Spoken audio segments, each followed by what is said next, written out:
Okay, thank you very much. All of us believe in one supreme being. All of us have different religions. But we have the same God we all pray to. And I'll ask everyone in their own way this morning. I wouldn't ask anybody to pray for us this morning. We need to talk to ourselves and ask Almighty God for guidance and thank Him for His mercies and for being present here this morning and for waking up to see the light, to be able to hear, to be able to speak. So I'd like you all to take 2 minutes of your time to pray in your own way.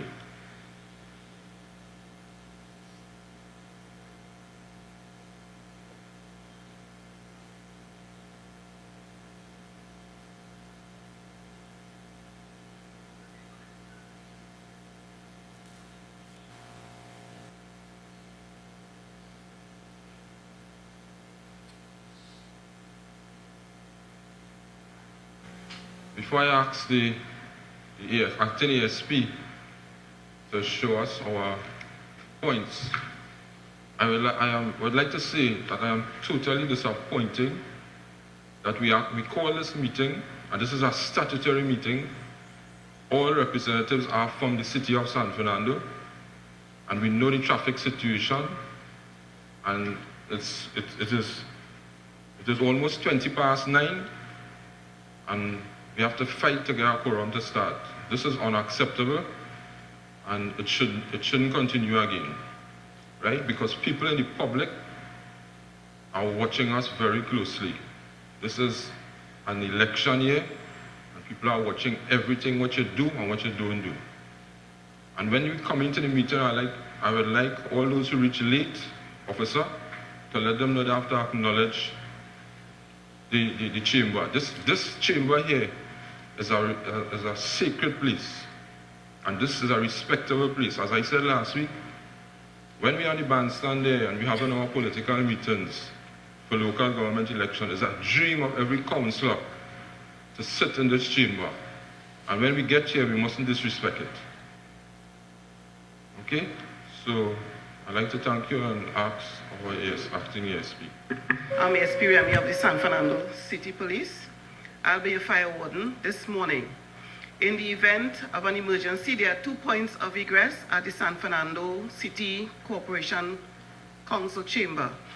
The first is on my extreme left, which is the door we use as an entrance. The second is to my right, just behind me.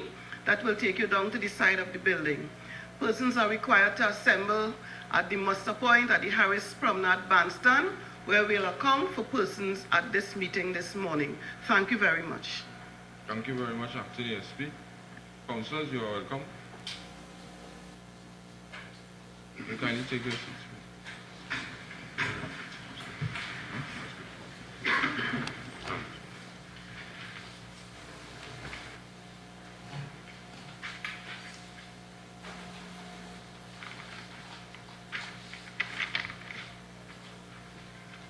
I'd like to call to order the confirmation of the minutes of the 16th statutory meeting held on the 24th of February 2015. And before we go into matters arising, I would like to, okay, I'll do it in the announcement. So we go into the 16th statutory meeting. Matters arising.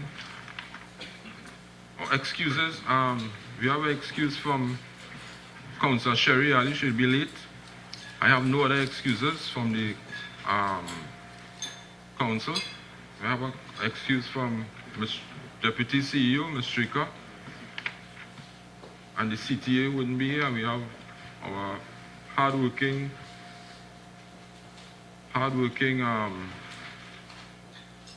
and always smiling Ms. Allison here to see you. Oh, Mr. CEO, I want to let you know that when a member of council is not present and they are out of the country, that the letter is supposed to be written to you and copied to me, and it should be read at the meeting. I don't know since when it stopped, but it shouldn't continue. It should continue like that.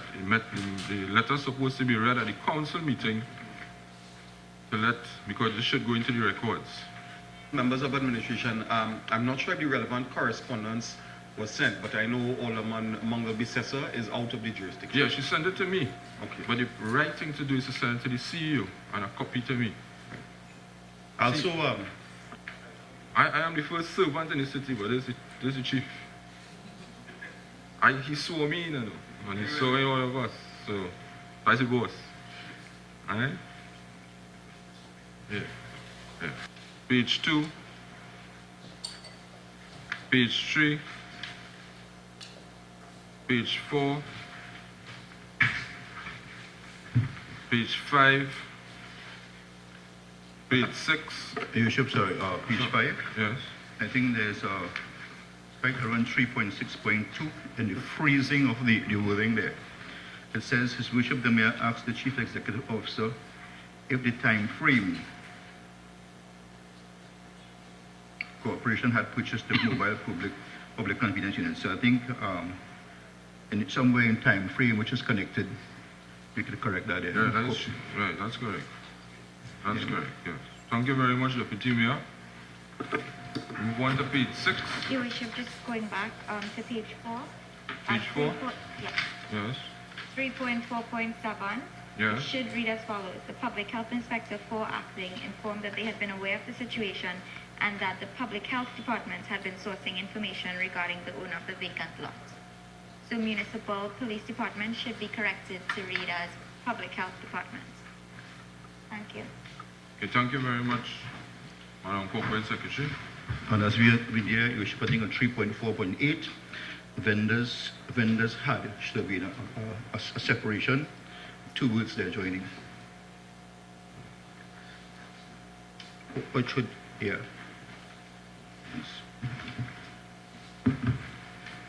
3.4.8. 3.4. Okay. Right. The third line. Yeah, that's it. That's it. Vendors had.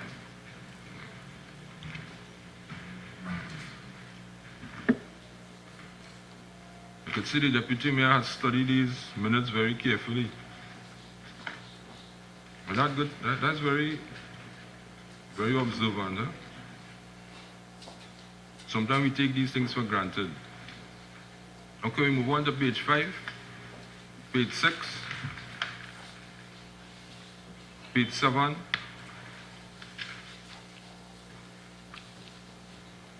page 8, matters arising, page 2, page 1, page 2.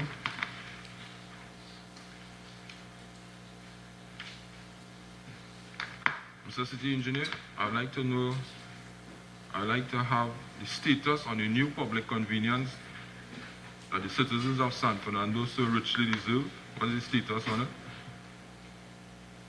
And by the way, how old is that public convenience on the promenade? A pleasant morning to Your Worship, members of council, members of administration. That public convenience is probably more than about 40 years or something like that. More than as far 40. as I know. And it's probably beyond me how much. More than 40 years. Yes, Your Worship, it is. It has been there for the longest while. And definitely the upgrade will have the promenade looking in a better, modern facility being installed there. So the city will be having that facelift from the promenade. At present, the foundation works has been done during this week. Coming here, the tendering for the frame would be going out because we had just received the money last week to continue that building, Your Worship. Right. So that we will be doing the tendering during the coming week here. Okay. And everything is above board, no corruption, nobody have influence and so on there. Your Worship, that building, there are people who are tendering there. We have 7, 8 contractors for a minimum. They are from the city and specialized works. This is a steel frame that is being done now. Right. So that is specialized contractors. There are some in the city and some from outside. Right. So there are The My- tendering procedure is above board, Your Worship.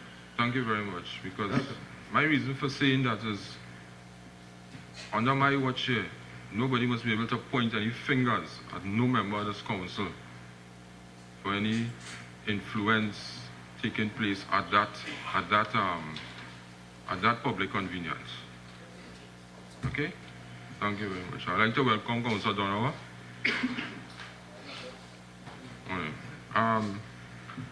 So you say how long the foundation should finish by now, Yes, Your Worship, the foundation is completed. right? So there are just some minor cleaning up, removal of the dirt that is being done this morning. So the place will be available for Right. framework to proceed. I think the citizens of San Fernando will be very pleased when that is finished. Right, and then the vendors that is temporarily housed on the right-hand side next to the train, we will construct a vendors mall for 5 food vendors, right? There's 5 of them. Yes, Your Worship, that is part of the arrangement that will be in place. Just during the week gone by, Public Health and myself had spoken to the vendors, Right, and they are happy to know that they will be having a place. Rather than create any problems, they say they will facilitate, they are happy to be facilitated at the higher end of the promenade for now. So there isn't any difficulty or problem with them as per se. and they will have to pay for that spot, eh?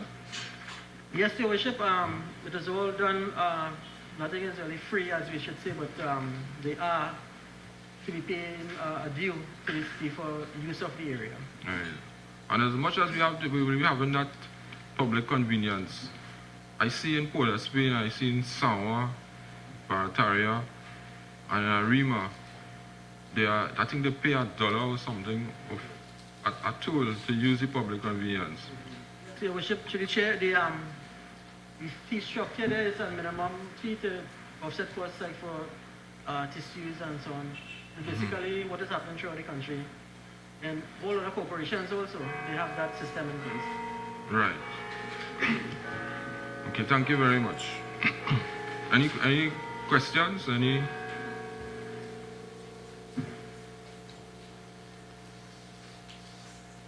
Any other matters on page 3? Matters page 3, yes, sir? Your Worship, members of council, members of admin, Your Worship, I rise to give an update on 3.2.3 Carib Complex. The section for the offices has been completed. We are in the process of completing outfitting with furniture, etc. Your Worship, we are waiting the delivery, which should be completed by the end of the week, and we are looking forward to move the offices into that area, hopefully next week, Your Worship. Okay, thank you very much for the update. But we just don't want to move in, we want to do it the right way. And this council should be congratulated for taking this bold stand for building after. Thank you very much, Deputy Mayor. And after how much years? 16 years? 17 years? The Hyatt is completed, the teaching hospital completed, the Napa completed. What, 16 or 17 years? Your Worship, this has been ongoing for the last 12 years. This is the 13th year going, Your Worship. Sometimes when I speak, I get myself into trouble, but I feel if you bring cola hard back, you will have finished it. Yeah. And I show my friend from the Congress of the People, the Party of Circles, will agree with me. You're wrong in circles. Oh, yes. So we will have I'd like to welcome Councillor Joseph this morning. So we will have a opening of the building on Carib Street. And I would like to ask once again the Deputy Mayor if he could put something in place, like a little blessing, a little cultural something. Let the people know. I mean, we ain't doing this for no fame, because we're put here to do our job. But at the same time, after 16 years, the public must know, or 17. And the workers will be much more comfortable too.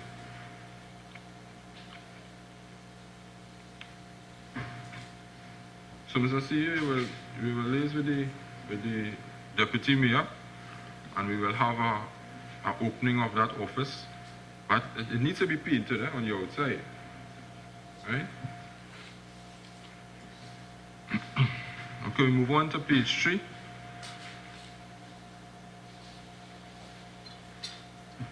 Mr. CEO, any illegal banners in the city, they just target 1 or 2 areas? But I see banners all over the city. I see them on Monterey. Last night I was coming. I passed through Monterey last night, right opposite the fire station, on the Gulf City Link Road. I see banners all over. They should have somebody specifically. Who normally handles this? Your Worship, this exercise is handled by the ASP in terms of the streets that we do visit to remove the banners. And I think the exercise on a weekly basis, and that would cover the main thoroughfares of the city. Yeah, but the police handle the supervision. But who actually spearhead this exercise? It would be a collaborative effort with the ASP and the engineering department. Your Worship, we have the HIAB available every Thursday together with the police officers to assist in the removal of the banners throughout the city. All right. Well, some more vigilance should be put into this exercise. And while I am on that, I would like to say that I think your building department, your building inspectors, we had our exercise being conducted here when we now took office concerning these billboards. And I am seeing billboards being erected along the main thoroughfares in San Fernando, and nothing is being done about it. And I could point out to you 3 billboards right now that has been erected and nothing has been done. I don't want to stray from the agenda, but a concerned citizen of San Fernando called me and asked me who is responsible for squatting in San Fernando. I told him we should have a say. What is your view on it, Mr. Engineer? Your Worship, squatting is it is illegal. For those who were there are certain issues that are put in place for that. But when you now go into a new area, I don't want new people. it is still illegal, Your Worship. All right. We had a request from the LSA around Pleasantville Circular just recently, last month, to assist them with the removal of 4 houses that they had identified that has just started. So that exercise, the building inspector went with the police in that area last Wednesday so that they can look at the houses that LSA had spoken of, and they had submitted photographs of it, Your Worship. Your department needs to be more vigilant with this, huh? Yesterday morning, about 11 residents of Westwood Street and Knox Street called me to show me a guy setting up a new house. It's close to the park. And you know that area down there is a closely knitted community. And I went down there and I saw it. So I wanted to draw it to attention this morning for your department to be more vigilant in finding these newly, totally it's illegal. But if we could deal with the ones that are going up now. Look at the gentleman down on the waterfront. Nobody stopped him. They went and talked to him and he continued. So there's law for one and there's law for some, and law for some and there's law for others. So in a case like that there, why hasn't, he has no plan, he has no approval, he submit nothing. he's squatting. We can't do anything about the house he's squatting on, but he put up a new steel structure there. Your Worship, there was a notice served on him, and the notice expiry was Thursday going last week, sorry. During this coming week here, that structure will be taken down by our in-house people. So, Mr. Mohammed was supposed to give me that update this morning, what day it is during this week that they will take down the structure. All right, thank you very much, and I want to thank you all for, I mean, you all can't see everything, I can't see everything. But whatever I see and whatever the councillors see, they will bring it to your attention. Yes, Your Worship, we are thankful for that. What happened, the building department had one inspector only. Right. And just last week, another one had taken up the duties. So the both areas will now be monitored together with the building inspector too. So basically 3 people is there, in which that we can be a little more vigilant in looking at the structures that is going up within the city, Your Worship. Thank you very much, and I want to congratulate you on your proactive approach within the city concerning your department. I was chastised by a few, and they are in the minority, for me attacking the last city engineer, but I was not attacking him. I did what I have to do on behalf of the citizens of San Fernando. That went on for a while, and the public is happy at large. I was not attacking anybody here. I have my job to do, and everybody has their job to do. So I want to compliment you and thank you for your role as the acting city engineer. Mr. CEO, when you will be appointed?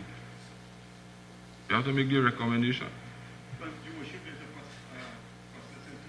Sorry, Your Worship, there's a process in terms of him acting. I myself more or less is acting, as the case may be, because I'm still awaiting my staff report. You acting too? But Your Worship, was promoted as the CEO. However, this needs to be rectified at SASE via the submission of performance appraisal, etc. And currently, I'm still awaiting on that.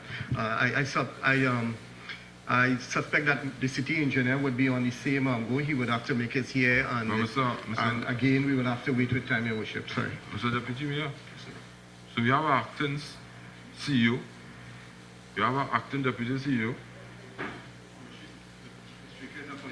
we have an acting treasurer accountant, we have an acting public health, chief public health inspector, we have an acting city engineer, and we have an acting ASP. Huh? Hollywood?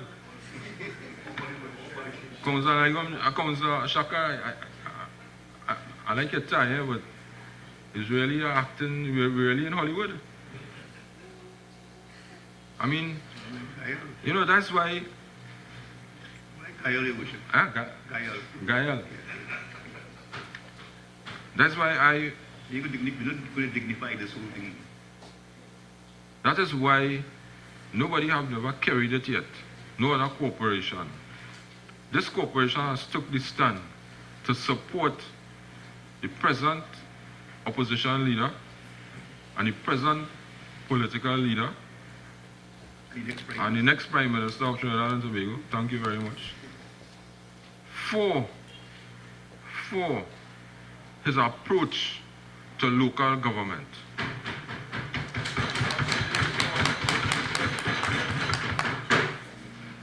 What reform? Much needed reform.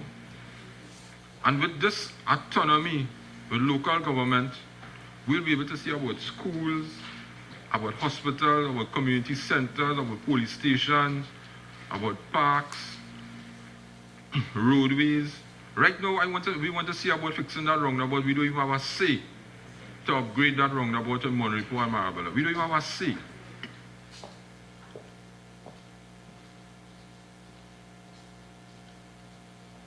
And with that reform, I have no crystal ball, but I could see that people wouldn't be fighting to be members of parliament again. They'll be fighting to be mayors and chairmen and councillors, because they will have that full autonomy.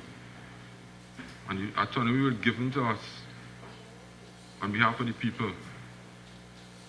So, Mr. City Engineer, I would like to, I'm sorry you're acting, And whatever I could do, Mr. CEO, whatever I could do in my small way to ensure this process speed up, I would like it to be done.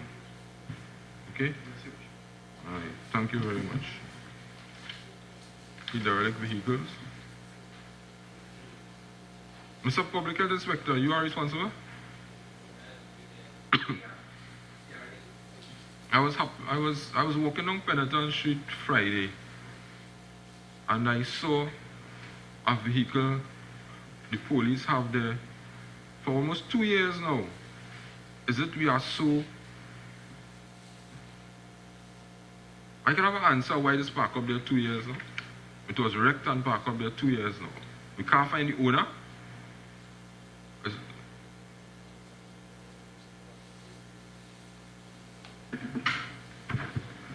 His Worship the Mayor, members of council, members of administration, ladies and gentlemen, the owner of that vehicle is still to be ascertained, an arrangement to be made for them to come and collect that vehicle, sir. Madam Acting ASP, after 2 years, you can't find the owner? I think the previous ASP had done some process and someone came in and they never returned, sir. So we are going to deal with it at this level from now. I'm going to arrange to get that vehicle removed. Okay. A good thing I walked down Penitent Street Friday. Thank you very much. And what about the other derelict vehicles? I got a report from some vehicles on Fernando Street. Yeah. Because you know my friend, Yep. who is the photographer Yeah. for San Fernando, he's the photographer of the year, in my view. Take out all these hills in San Fernando, and you have a lot all over San Fernando, a lot of derelict vehicles. Where's Mr. Watson? And I saw recently he put up nobody can buy him. So he's doing this for free. So you could give me an update? Your Worship, members of council, members of administration. Litter removal notices were served on 15 vehicles. 8 were removed by the owners and 7 are still remaining, which will be we do follow-up action on. In terms of the Fernando Street, there is a vehicle being repaired that is parked on Clare Street. The vehicle is covered with tarpaulin. So that's on the road. Let me go on. At the corner of Austin and Clare Street, there's a vehicle lot. There are 2 derelict vehicles covered on the said vehicle lot, as near to Mr. Watson, where he declared. On Austin Street, there are 2 vehicles, a pickup van and a red wagon under repair, which is owned by Mr. Garnett Greenwich. Mr. Greenwich informed that these vehicles are all under repair, and he has permission from the owner to store these vehicles on the vacant lot. A recommendation for the vehicle parked on the road will be removed. The city police will need to handle that in terms of illegally parked, but apparently this guy is operating a garage on the vacant lot, a mechanical garage. So we are consulting with the EMA on how to proceed with him. Okay. Okay, well, all I can say is thank you, but the garage operating on land that doesn't belong to the person, you know that? He's It was claiming, highlighted by the guy from the Express. he's claiming he got permission, so that is why we bring in the EMA. You saw it in writing? No, so that's why we're saying that the if we consult with the EMA as operating a garage, he will need to register and so on, and you'll need to get the owner. All right. Yeah. But we have obligation to the people of San Fernando, right? Get rid of these derelict vehicles that causing mosquitoes unsightly.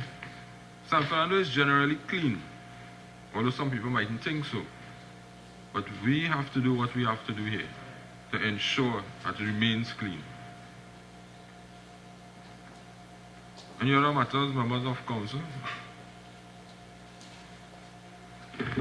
Your Worship, members of council, members of the administration, On 3.4.8, I saw where you raised an issue with reference to vending, I think it's like Recona, something like that.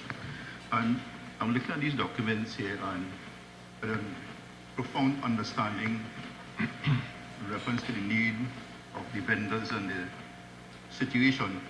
I want to suggest that you as the head of this council and other assigned members form a committee that will deal in a very comprehensive way, putting together a policy to deal with vending as opposed to how we deal with it, because it comes up like this, and we have to deal with one situation, and then tomorrow it may be a vendor elsewhere, and then the next 3 months we have to deal with Carnival of the same story. So if we can start addressing these issues from now, in a sort of a twofold way, in considering the plight of the vendors and their situation, as the case may be, although we know better days are coming. But let's put something in place as it stands right now so we could deal with this matter, because I drive to the city very early in mornings to drop my son for a taxi, and I'm seeing vendors creating traffic humbug, interfering with the flow of pedestrians on the pavement. How do we address this issue? So I want to suggest that we sit down in a very comprehensive way and address these issues and put a policy in place as we deal with it. All right, thank you very much, Mr. Deputy Mayor, but I don't know if you just read minds, but you have a crystal ball, but that was discussed last week with Councillor Naigam Joseph, who is in charge of the institutions. I asked him to put a committee in place. I called him, remember, Mr. CEO, I told you. So, the committee, we won't wait for Christmas. The committee will be put in place, and I want the city police, as I told you, who to be involved. I would like to have the business people, the business association, the vendors association, the Public health. Yeah, he will choose the Okay. mayor, right? And we want to look at the area for vending, because when I highlighted this here, when I spoke about this person selling doubles here, right, by Royal Castle, you know where I saw that? I didn't go there to actually see it, you know. I saw a picture in the Express where school children coming down on that left side of Point-a-Pier Road, going to St. Gabriel's, and they had to go in the road. They had to go walk in the road to avoid the doubles vendor and his customers, and cars driving up that same road there. Well, I agree everybody have to make a living. We will do it the right way. And Councillor Joseph, you with your team will come up with a proposal and bring it to council. I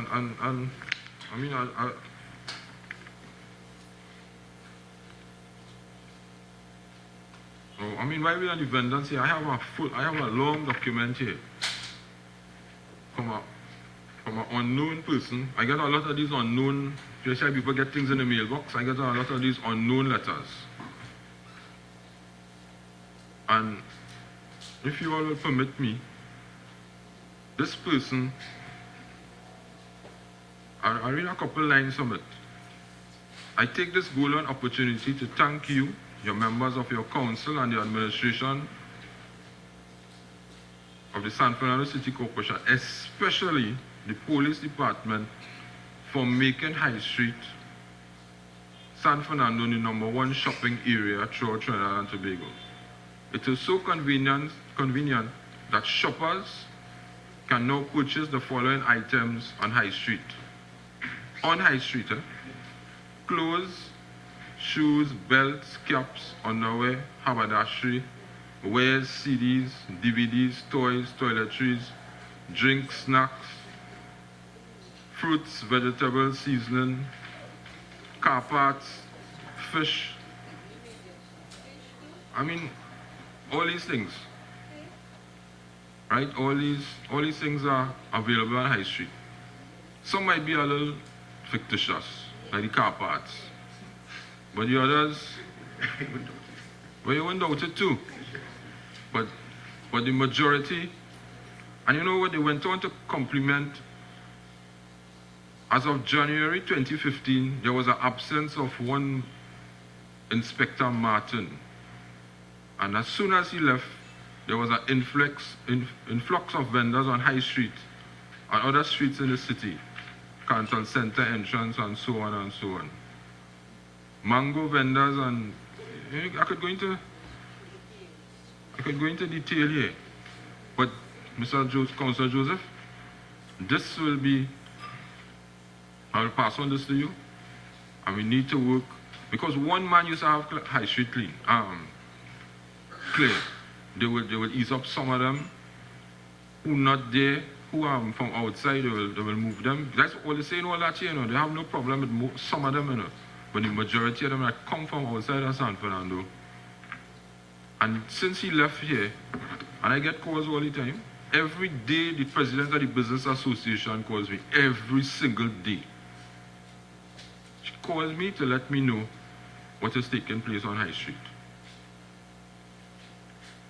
All right, so I wish you luck, and you'll report back to the council, and I know you will succeed with this. I know that. Yeah.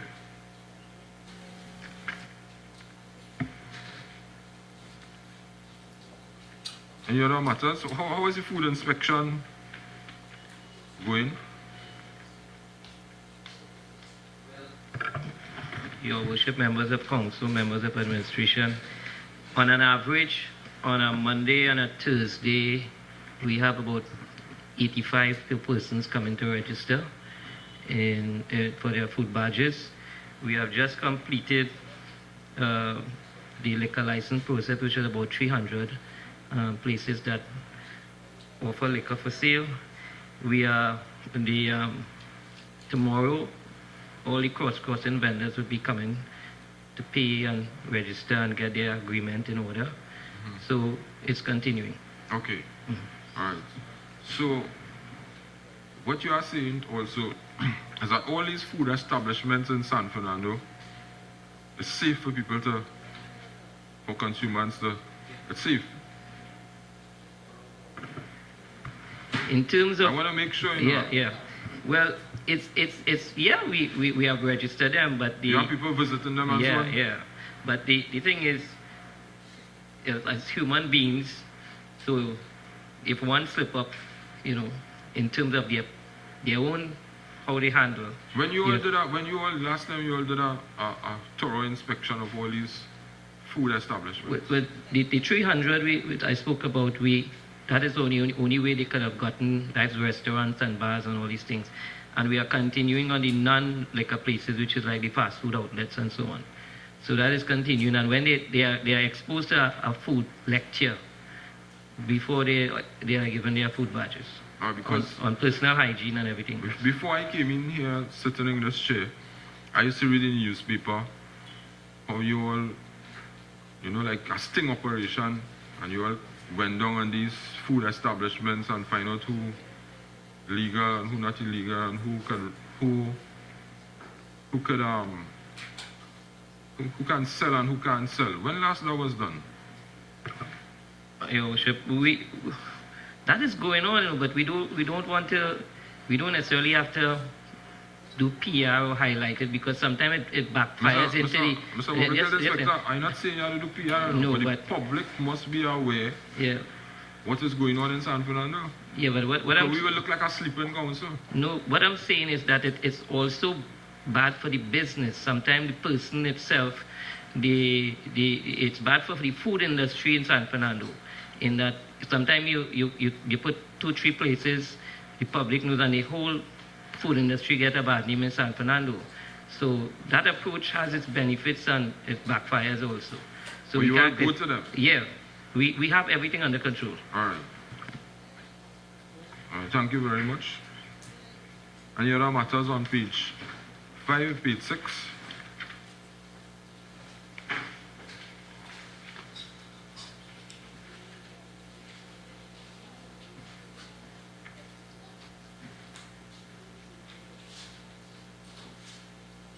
Page 7. Your worship, members of council, members of admin, I rise to On 3.10, the motorcycles are assigned to the municipal police department. Your worship, based on the new procurement legislation, disposal committee will be set up in the regional corporation, and we are pursuing setting up the committee where now we can have direct control in terms of the disposal and how to treat with these equipment, your worship. So therefore the disposal or even the removal of these motorbikes will fall under the new procurement legislation. So what you are saying, we're going to get rid of these motorbikes? Your worship, we will have a committee set up under the legislation, which we will look at the motorbikes, and we will have options in terms of if to retain or if to dispose of, but however, if to donate also, your worship. However, it will be done within the remit of the San Fernando City Corporation based on a committee, a disposal committee that will be set up under the new legislation. Prior to that, your worship, we would have to wait on a board of survey to have these equipment inspected and a decision made on how to get rid of them. It come like the walk I had down Pelton Street. So if we didn't come here, those motorbikes park up 4 years now. And it was only because I spoke about it, which was brought to my attention by a member of the public. So how will we? 4 motorbikes, eh? Yeah. It's 5. 4, 5. 4 motorbikes. 4 were there before, and a new one was bought. So it's 5. It's 5. I think we should have a report by the end of the week in terms of that. We did select some names, however, we will want to bring it to the next council meeting in terms of organizing the committee. Right. And while you are doing the assessment for the motorbikes, I want to ask you to do the assessment on the 2 Bobcats that was bought up on Carib Street for the last how much years? How much years, Mr. City Engineer? That was not in use? Your worship, I believe those have been there for the past 5 to 6 years. 6 years, taxpayers' money, buy 2 Bobcats, not being used. I don't know for what reason.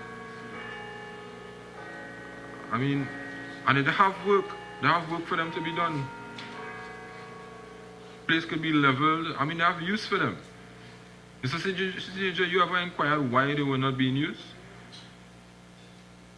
Your worship, I had asked the transport supervisor to let us get these vehicles to use. I still can't figure out why we're not getting them, because like with some of the bigger drains, we can utilize those vehicles to clean. I agree with you, because I was invited a Saturday morning down at a drain in Gulfview, somewhere in Fahey Street or somewhere. It's Fahey Street. And I saw a Bobcat doing a fantastic job in the drain, clean up the whole drain. So, and I sure we had to pay for that. And we could have used it in-house. Yes, all those vehicles we have paid for. Because I think the job was about 300,000 or 400,000. Well, it had equipment and so on, excavator and whatnot. But that could have been used. So you will do the reports on the 2 Bobcats? Yes, Your Worship. If we can use it? Yes, Your Worship. A report will be submitted to the CEO for the council's perusal. Yeah. All right. Thank you. Yes, Mr. CEO. Your Worship, on page 7 also, the disclaimer notice for the former officers of the corporation, this was published, Your Worship. Okay. All right. We move on. Any other matters? Your Worship, I'd just like to add also though, on 3.1.2.5, in terms of the city engineer had indicated that in terms of the position of the building inspector, we did get a building inspector one, Mr. Hillary Governor, who's currently acting in that position, Your Worship. Hillary Governor. Okay, thank you very much. We move on to page 8.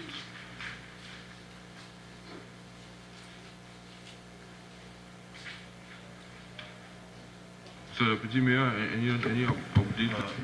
Yes, Your Worship, members of Council and Administration, in reference to your question on Carnival update, we start our prize giving distribution this evening. the junior carnival presentation will be done at the council chamber this evening. And hopefully you and I are supposed to meet with NCC so we can finalize for the seniors prize giving shortly. And as I said before, we have been meeting with the stakeholders to plan the process for Carnival 2016, which is just a couple months away. And as I plan, we will have tickets will go on sale from September for our events for 2016. Thank you very much, Mr. Deputy Mayor and Convener for Carnival. Move on to page 9, page 10, page 11, page 12. I really hate to come and be bothering you all the time, but 11.1.1, the public convenience on the wharf should be open in 2 weeks, and this was over a month ago, right? I passed there Sunday, and the people were working on it. So give me an update on that public convenience. Your Worship, we have the final work being done there, that is the fencing of the area and the grano on the floor so that people wouldn't slip or so. So that is in progress. That is what you have seen over the weekend. So the fencing is for the security of the building, and the grano works is also for the public safety while using the facility. That should be finished, if not this weekend, next week, Your Worship, it should be finished. Next so to the open. area will be secured and so on, so we should So, be able cause to Nigam utilize Joseph, it. we have something to open. And while you are, because the waterfront down there will be the hub of all the activities in San Fernando, eh? Yes. And a lot of people use that area, not just the hospital, the water taxi, people use the bus service. What I would like you all to do, if you all have the money to do it, to get a landscaper, to do a little landscaping in that area, to kind of raise the standard. The people come there not because it's a washroom facility, it's looking, run down and whatnot. So if you want to get it wouldn't cost much, to put some plants and so on and have somebody watering them. Mr. CEO, we have the money for that. So you'll hire landscape that belongs to your area. You ensure that we have, we just don't want to do things the same way.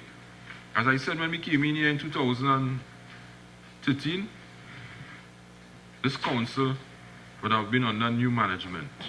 We have a new council.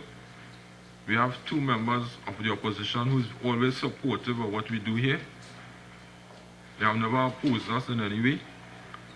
And we want to do things a little different. So, not because it's a washroom facility, it's a public convenience. We must make it look a little good, decent, inviting.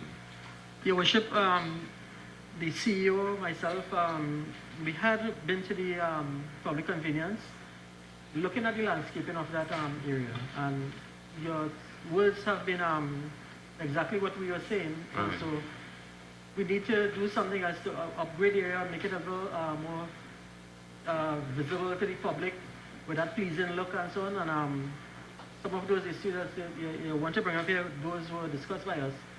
And we said we will do a proposal for it so that we can have the area beautified in the short term. Yeah. And try, Mr. Engineer, I don't know if you have a say in this, but I always say that everything, almost everything's happening in this council or in this city has come to me in one way or the other. Everything.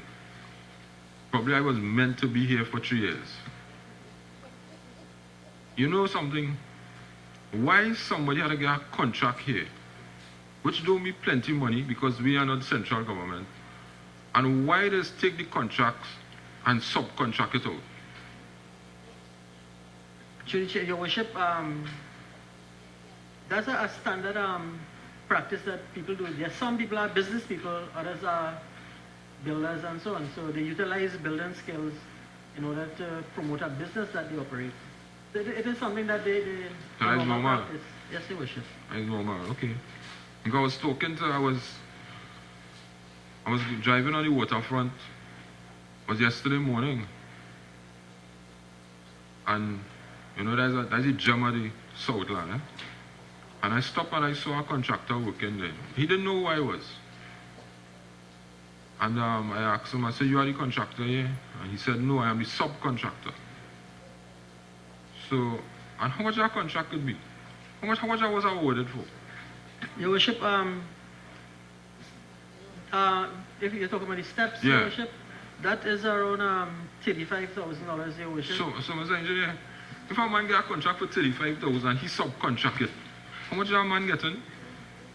He probably look at that minimal sum with $4,000 or $5,000. Just it's something that people do. Businesses, I'm not too sure how much he would be making on it, but that's a practice that business people would tend to do a lot of things. So that Or is it, Mr. Engineer, that the man who got the contract allegedly have some connections here, and the man who got the subcontract, he don't know anybody here? Your Worship, there were, if I can remember, 8 or 9 people who went on that site visit. Yeah, So, 35,000. so Your Worship, that is, I wouldn't say that if there's any connection in here, but people have their way of doing this. I'm not too to say that if he has any connection otherwise. Well, that's the business, no? And I see that is where the corruption is. And while I am that, I would like to ask you to have consultation with the stakeholders down there, the Seabathers Association, and let them have their input. Because we must consult with people before we do anything. We just can't go about and do what we want, because they down there bathing all the time. And as the deputy mayor say, someday you might end up bathing down there too. It depends on the age. Arthritis and so. Yeah. Right. So let them consult. Everything we do here in this council we must have consultation. Right?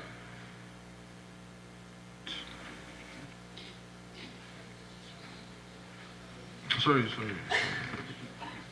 13, page 13. Your Worship, members of council, members of administration, I rise to address a matter that seems to be a concern, which is 12.1, refurbishing of the bandstand. Now, whereas we, in our wisdom, understood the need to address that issue, the bandstand previous had become almost non-functional, and the council members sat and recognized that we needed to address the issue. And sometimes it's difficult to please everyone, and whereas the majority of citizens in the city have given us a thumbs up, there are 1 or 2 people who are of the view that it needed some character. And we listened to the people, and at the last week's meeting, we were given the responsibility, and I must tell the citizens of San Fernando that is work in progress, it's not completed. So we should see the criticisms at the end of the job, but we are cognizant of the views of the public, and we are addressing these issues, and I want to give them the assurance that at the end of the day, we'll all be proud of our bandstand. Okay, thank you very much, Deputy Mayor.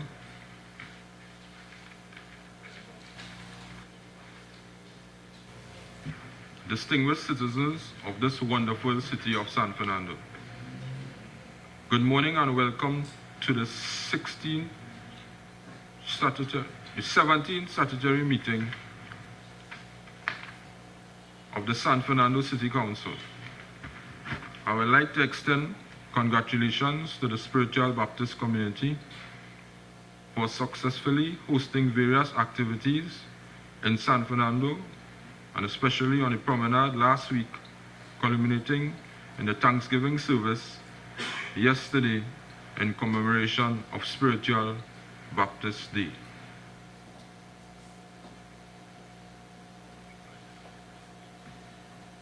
And I was just reminded, that is why he's a deputy mayor. He always reminds me what I forget. And thank you, sir. We have partnered with the Baptist community, and we will continue to partner with the Baptist community and all other communities, whether it be the Hindu, the Muslims, the Anglicans, in trying to make San Fernando a better place for all of us. As we begin this very short week, I would like to highlight all important challenge affecting commuters to San Fernando and all citizens of the city. That's why I said this morning, I know I have to reach here for 8.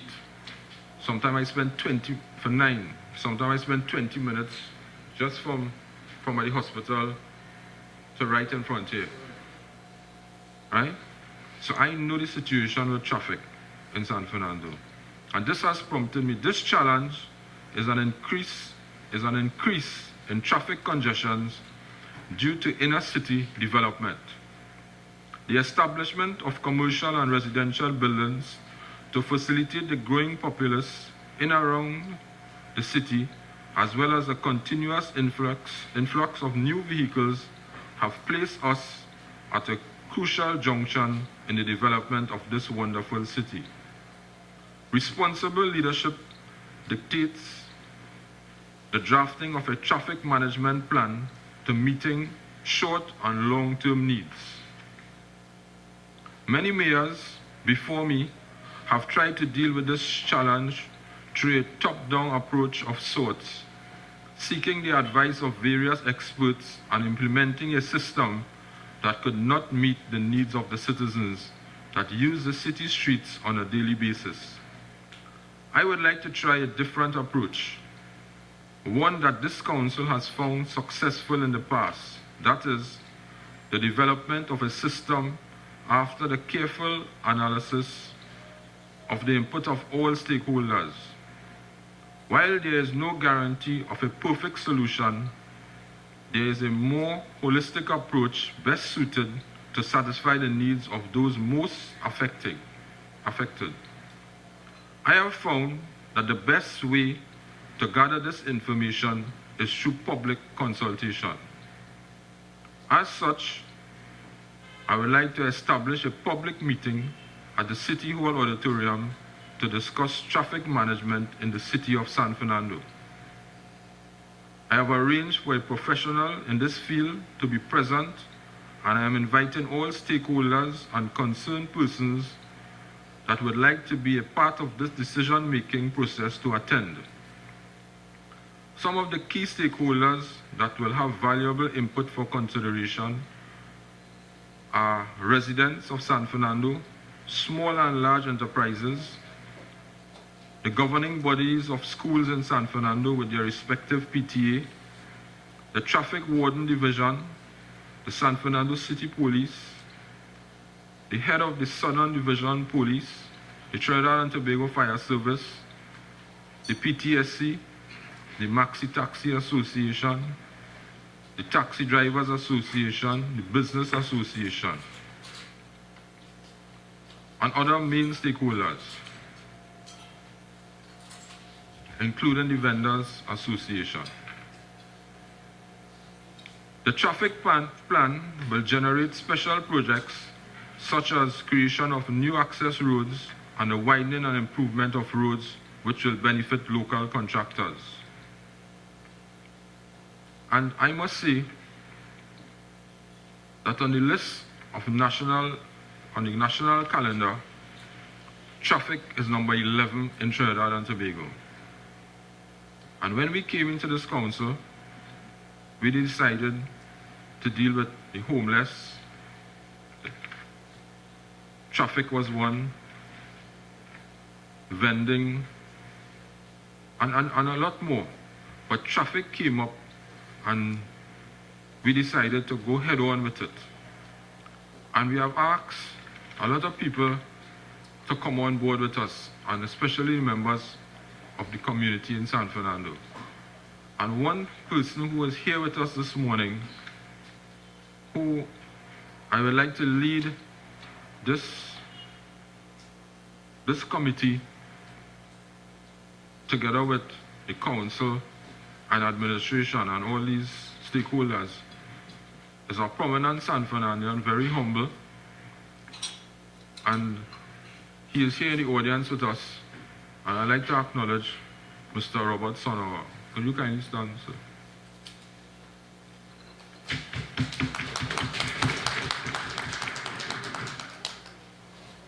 Mr. Sonawa, I asked you and you accepted. You have a lot of experience. You are a San Fernando and you love San Fernando. You are a businessman. You belong to the Rotary Club. I don't know. I think the deputy mayor know a lot more about you. Good San Fernando. Good San Fernando. I knew you as a child growing up. I mean, you look young still, but I knew you from small. So I will ask you, together with, we have Mr. Justin Paul, who is a resident of Kokie still. He is a former permanent secretary in the Ministry of Works. And you will have your team, and we will have this public consultation to deal with the traffic situation in San Fernando. We're looking at areas like, now this is the first time I think this is happening in San Fernando. I've never heard it before. People always talk about the nightmare on the Gulfview Link Road, with the PH drivers and people doing all with madness there. What happened by Astra Girls and used to be Modsec, the next name for this San Fernando Central Secondary. We have traffic by Grand School there. We have traffic by the gas station. We have traffic in Marabella, Councillor Smith. Your worship, yes, sir, especially by the Agnes Street corner. That is a real living nightmare for commuters. Right, by the Anglican school. It's before the Anglican school, it is by Agnes Street, but remember, Oh yes. so it leads to, well, there are two schools actually, Marabella Girls on one side and then there's Vista Bella, I think Presbyterian. So it's just, right in the middle of both schools. Yeah. So we have all these main places with these traffic jams, and I know you will try your best, and I know you have the know-how to cope all these people. And I mean, I must inform you, it's not a paying job, eh? But it's for the benefit of the citizens of San Fernando, and I know you know about volunteer work, right? So I'd like to thank you for accepting. And the council members, we have 2 attorneys on council, and we have a lot of people. Well, I have common sense, so I will work with you. We have a lot of professionals here, and we want to get this done in San Fernando. So the team will contact you to send when we will have the consultation and so on, and we will do all the necessaries to make sure it happens. You want to say anything, sir? You have the mic there? It's okay, I can hear you, but it's okay. We are willing to serve, and as you did mention the homeless, we also have a project with the homeless, and we're hoping to get the city hall will going to assist us with the building on the wharf here. With and I just thought I'd bring that up as I'm here. Which building on the wharf? It used to be a church hall. Oh, okay. That's a community, it falls under the Ministry of Community Development. Yeah, and I think they did offer, churches have offered to give us some repairs and we build it as a homeless. But maybe when as you say, I'm a member of the Rotary Club, and we are willing to assist with the meals and the clothes and the use of the administration also. Well, Mr. Sonawa, I am happy. I am happy you brought that up. The deputy mayor was now telling me that how you spoke about it, probably with him. But I am glad to know that you will be here to help solve the traffic in San Fernando. And I want to say we will work with you. And if we could form, we have committees here. And under that committee, we will deal with the homeless. And it was my dream, because when I came into office here, the first day I was sworn in, I think was on the 1st of November, was a Friday. The first thing I did, I will never forget this, I walked down there and met most of the homeless people, but almost 80-something people. And that's the first day I felt like a mayor, when everybody was around me. But they didn't know me, eh? And I wanted to help these people, because people have families and they're intelligent, they have problems. So if we could solve, you come in here as a blessing this morning, you telling me about the homeless. So, and everybody on this council is eager about helping the homeless. I think people in San Fernando and the homeless, and we want to, as you know, Mr. Sonowa, San Fernando always leads the way. So once we do it, I don't know if the Minister of, what you call the Minister of the People, we might get any help from them. But we're looking for the most help we could get.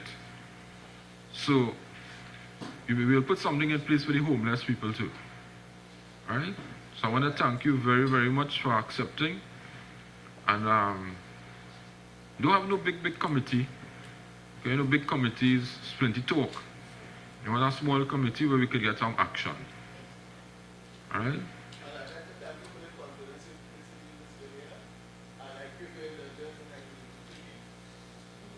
Sure. And I'm sorry I had to meet you where I met you to discuss that. But, I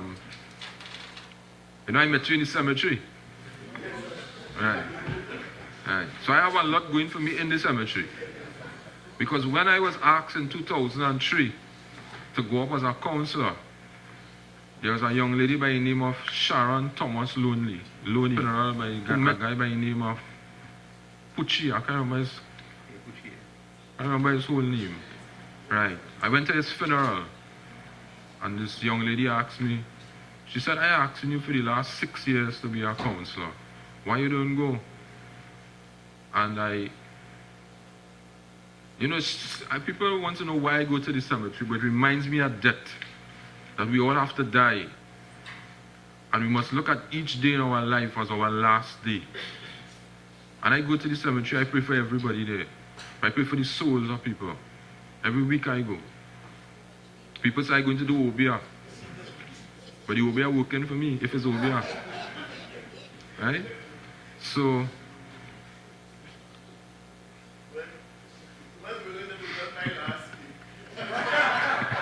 I met you in the cemetery too. Right? And yeah. And we need to involve the stakeholders, the main people in San Fernando. And I want to try it, and I know it will work. Because I'm getting the full support of everybody. People want to come and help us, eh?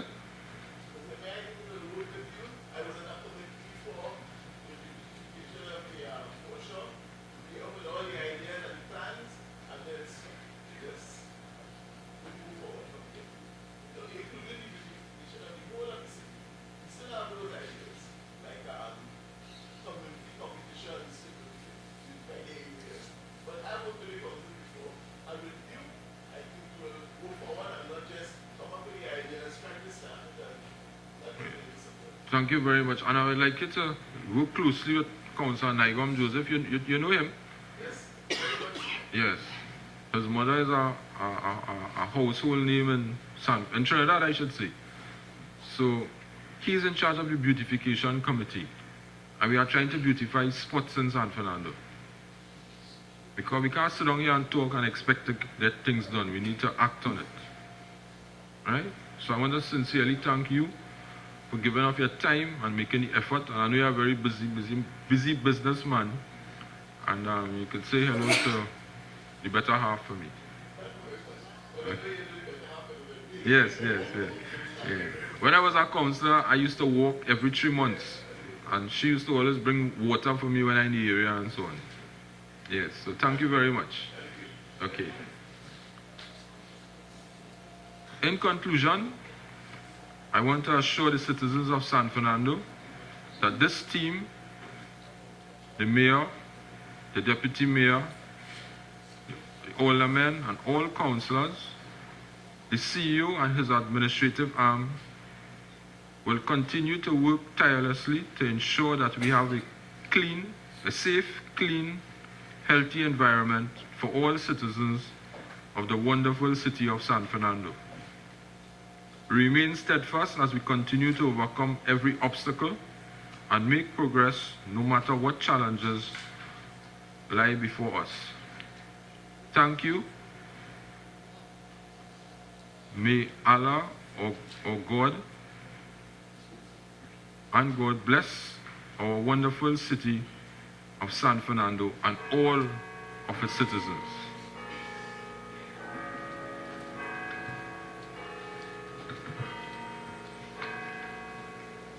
Papers and correspondence. Announcements. I would like to recognize the passing of the following individuals.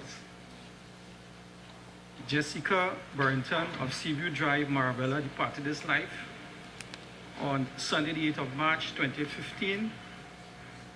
Funeral was held on Saturday, the 14th of March, 2015. Ronald Dillon of Bayshore, Marabella, departed this life on Wednesday, the 25th of February, 2015. Funeral held on the 3rd of March, 2015.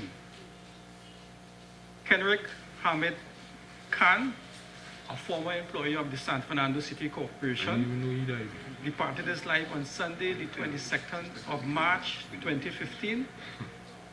The funeral was held on Thursday, the 26th of March, 2015, at Our Lady of Perpetual Help, Paris Promenade.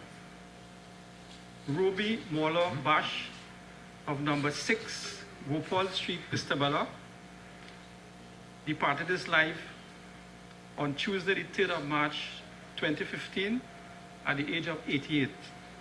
Ruby Bash was a lay minister of the Anglican Church. A funeral took place on Saturday, the 7th of March, 2015, at the St. Paul's Anglican Church, Harris Promenade. Nella Varana of 32 Salmon Avenue, Coconut Drive, Crossing, San Fernando, departed his life on Saturday, the 7th of March, 2015, at the age of 98. Funeral was held on Thursday, the 12th of March, 2015, at the St. Paul's Anglican Church, Harris Promenade. Carly Mervyn of number 12 Sunset Avenue, Batu Lands, Marabella, departed his life on Tuesday, the 10th of March, 2015. Funeral was held on Saturday, the 14th of March, 2015, at the St. Benedict's RC Church, La Romaine. Janet Lachman Singh of 2426 Rural Road, San Fernando, departed his life on Wednesday, the 11th of March, 2015. A funeral was held on Tuesday, the 17th of March, at the Belgroves Funeral Home.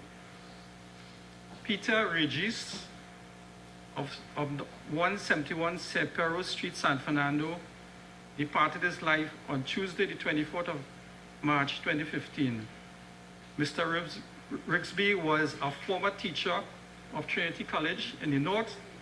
Funeral held on Saturday, the 28th of March, at the Our Lady of Perpetual Help, Harris Promenade, San Fernando. And lastly, a prominent citizen of the soil, and more important, of San Fernando, Dr. Aloy Liquai, departed his life on Sunday, the 15th of March, a sports administrator, politician, and also holder of the Shakonia Medal Gold. Funeral held on Wednesday, the 25th of March, at the St. Benedict RC Church, La Romaine. That's it for announcements. I'll now hand you back to His Worship. Thank you very Your much. Worship, please permit me, I just got the information, so I was unable to give it to Councillor Montano. There's another young lady who would have passed away from Marbella, if I may. Sure. With your permission, please. Yeah, sure. She is Shamia Clarence. She is from Monty Street in Marbella. She died on the 8th of March, 2015, and she was buried on the 14th of March, 2015. What's her name? Her name was Shamia, Shamia. better known as Shimmy. She was a well-known hairdresser in the Marbella area. Thank you very sir. much. Thank you, Councillor Montano. Thank you very much. Before we stand for the minute silence, we have two members of council, and we're doing it in parliament style now. One from the People's National Movement and one from the Congress of the People. Would like to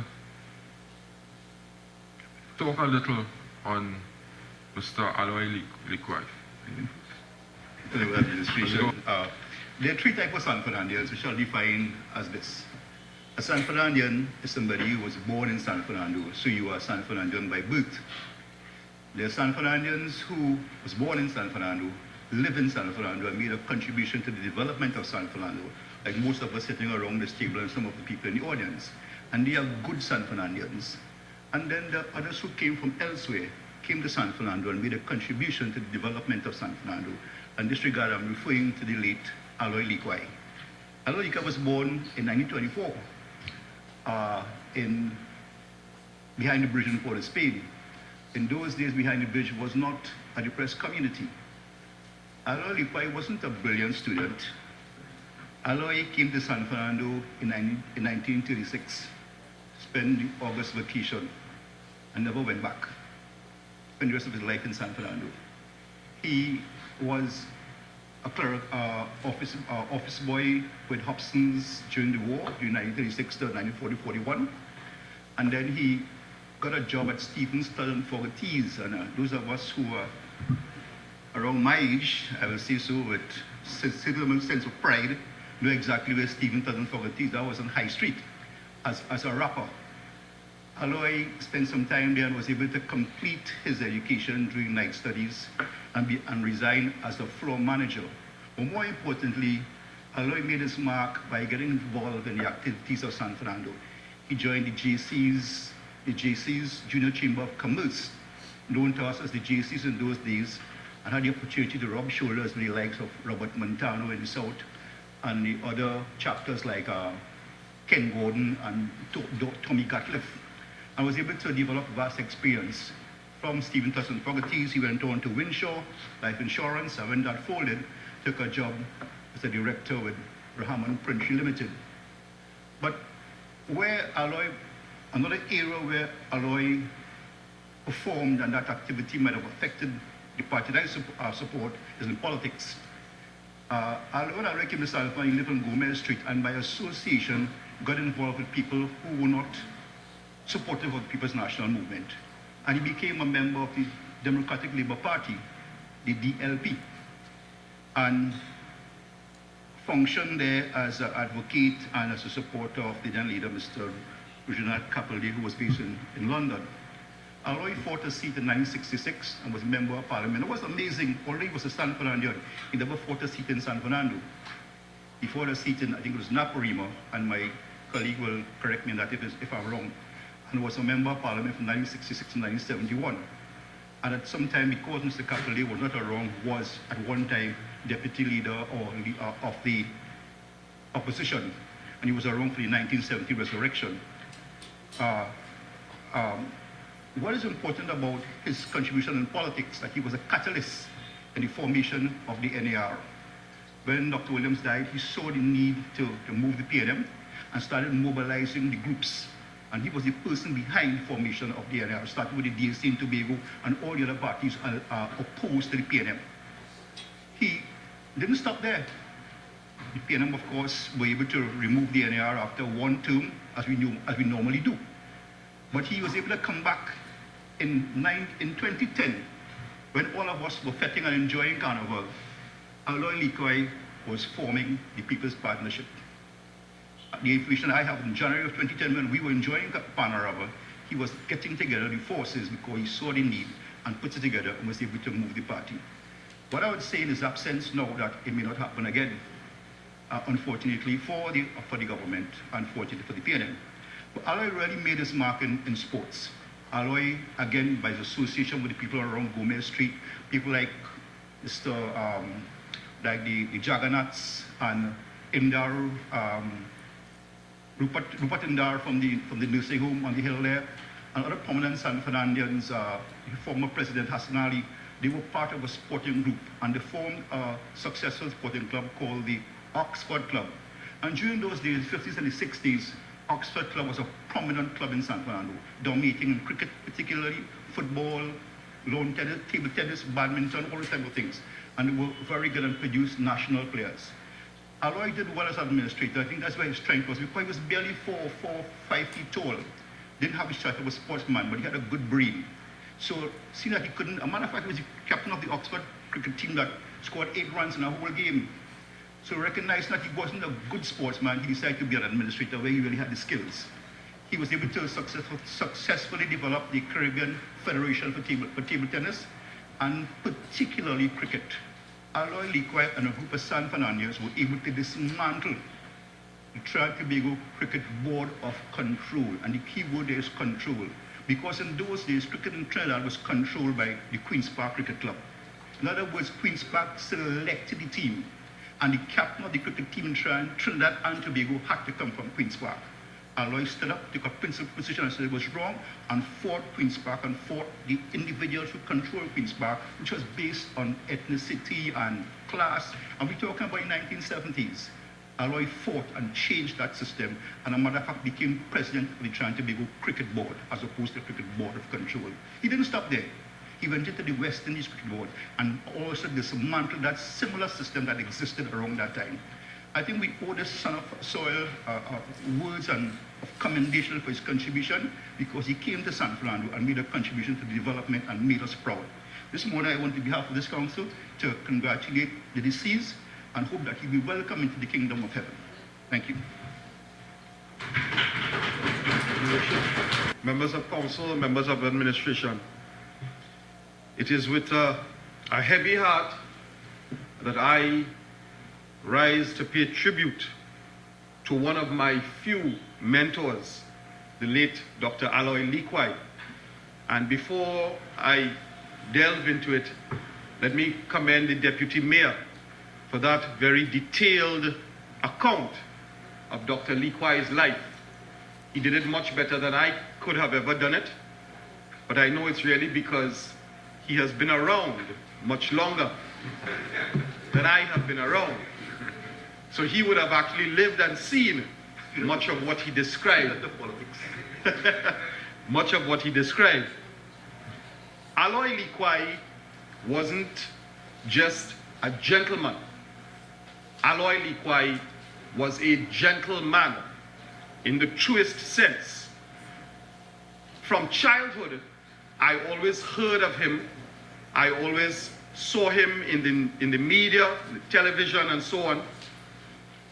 And it was sometime around 2006 that I had the honor, and I stress honor, of meeting Mr. Aloy Liquai.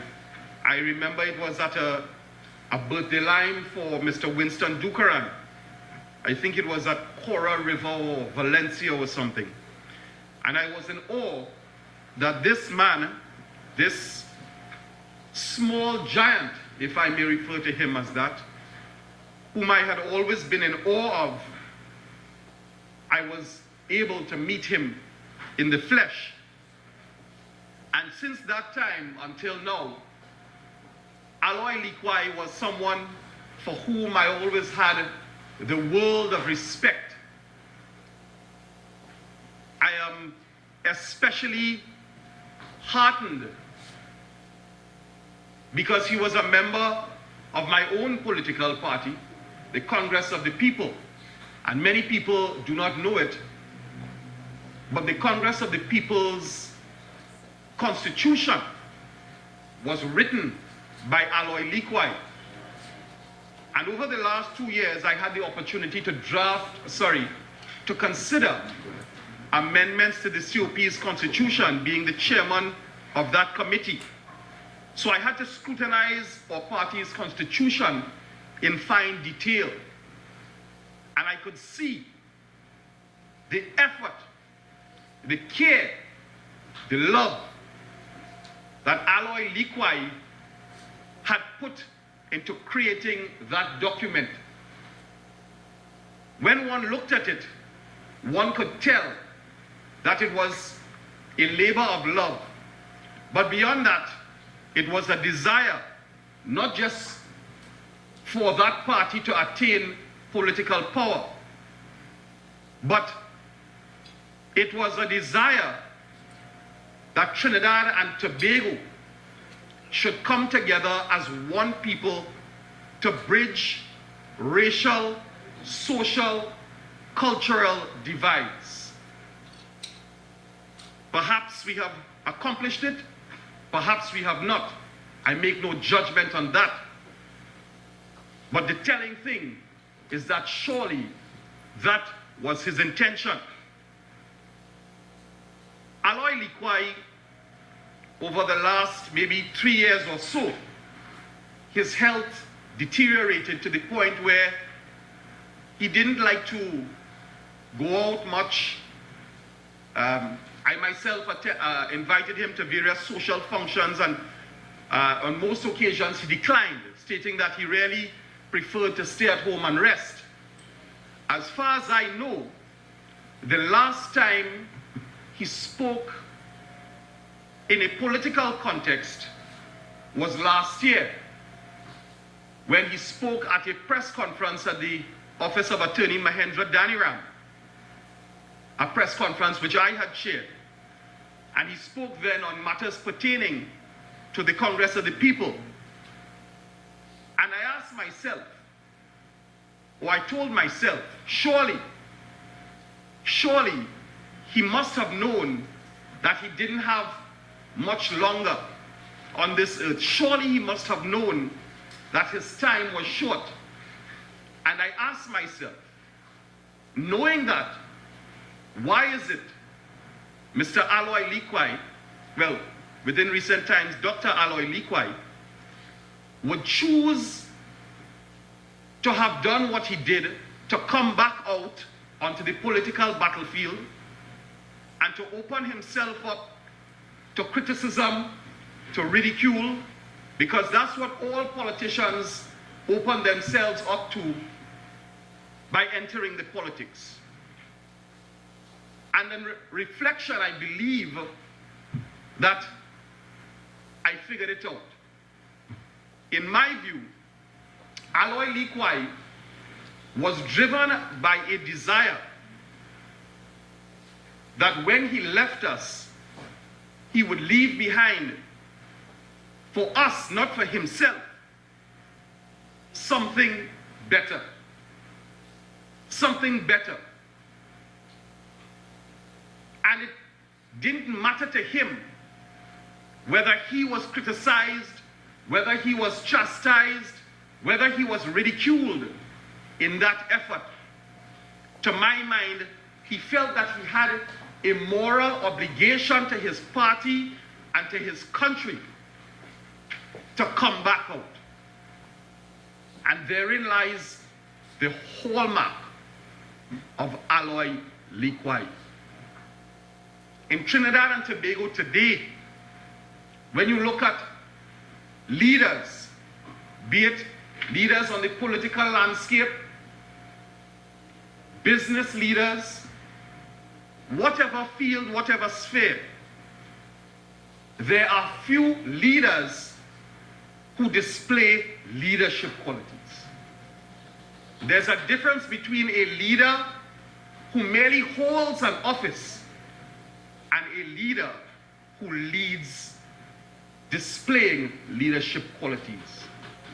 And down to the very end, Aloy Likwai displayed the integrity, the temperament, the compassion, and I stress again, the gentlemanliness, if that is a word, which the greatest leaders are supposed to espouse. For me, merely to have known him was a pleasure, but beyond that, to have had him as a friend was indeed my greatest honor. Aloy Likwai wasn't just cricket administrator, table tennis administrator, politician extraordinaire. Aloy Likwai was a legend, a hero, an icon. But most importantly, Aloy Likwai was a classic. And as the saying goes, classics never die. Cricket was an important part of his life. And on the cricket pitch of life, he played a memorable, mesmerizing innings which delighted the world. He played every shot in the book. The hook, the pull, the cut. He dispatched the ball to every corner of the field of life.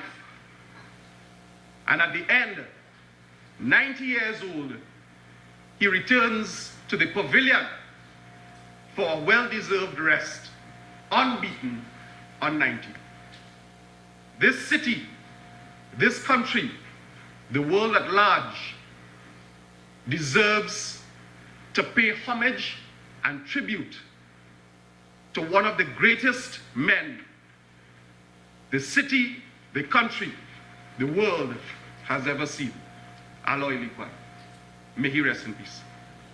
Thank you. Well said. I know that was your friend. I think you did the eulogy. No. Okay. Thank you very much. So I'd like to thank you all for hearing the life. I didn't know much about him. I knew him as a politician because he went up against my father in St. Joseph Village with a party called BAT. So I knew him as an opposition man. Strong. When we see him, we used to get frightened. Right? Because you know we had to be scared. So I knew him as that. But we knew a lot. We learned a lot from him this morning, about him this morning. And we should follow the good of people. Nobody is perfect. And what is for you in life, you will always get it. You will always get it. And I want to say that this man lived his life. And I mean, as such a humble man, but such a powerful man. So you like to stand for a minute silent. And let's for all those the agenda. We have Councillor Sugan. Your Worship, members of Council, members of administration, blessed good morning to each and every one of you. I had the honor and the privilege on behalf of His Worship and our side to attend a retreat function on Thursday, the 19th of February, for the residents and the citizens of San Fernando, in particular Upper Hillside. And during that opportunity, I was given the privilege to receive a book on the San Fernando area, and particularly the Upper Hillside area. And I was so much impressed with it. In fact, I communicated as such to His Worship. And with your permission, I just want to read a little bit about the author, who is here this morning to present the book to you, Your Worship. In fact, if we are to understand and define the characteristics of what the deputy said about a San Fernandian, clearly this author is San Fernandian.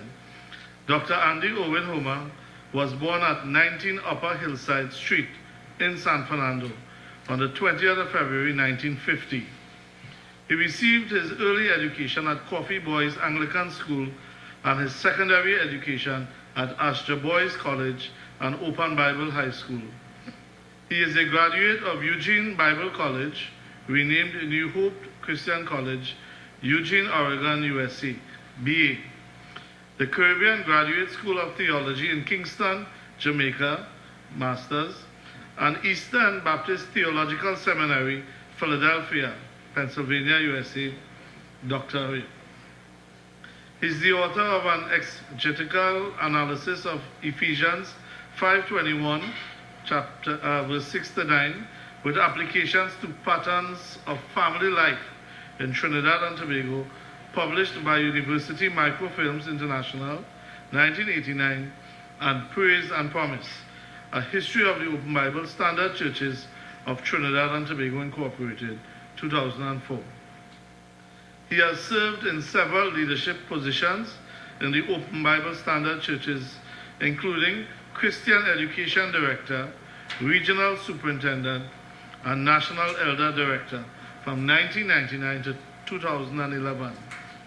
He is currently the Senior Pastor of the Church of the Open Bible in Marabella, a position he has held for the last 31 years.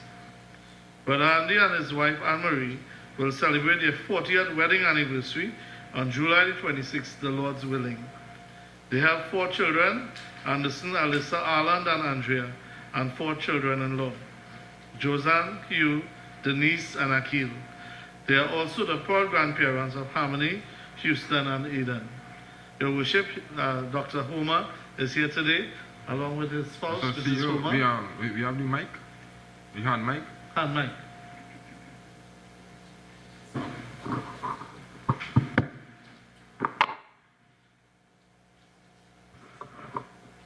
Yes, pass. Will you kindly come forward?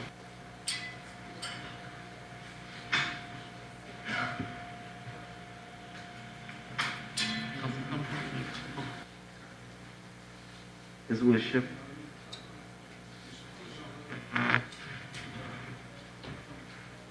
His Worship the Mayor, Deputy Mayor, members of the Council, members of administration, it gives me a great privilege and pleasure to present you with 2 copies of the book, The Good Old Days on the Hill, which captures the history of that community that lived up a hillside and environs between the decade of the 50s and the 60s. And 1 copy, of course, is yours, and the other is for the library of the City Corporation.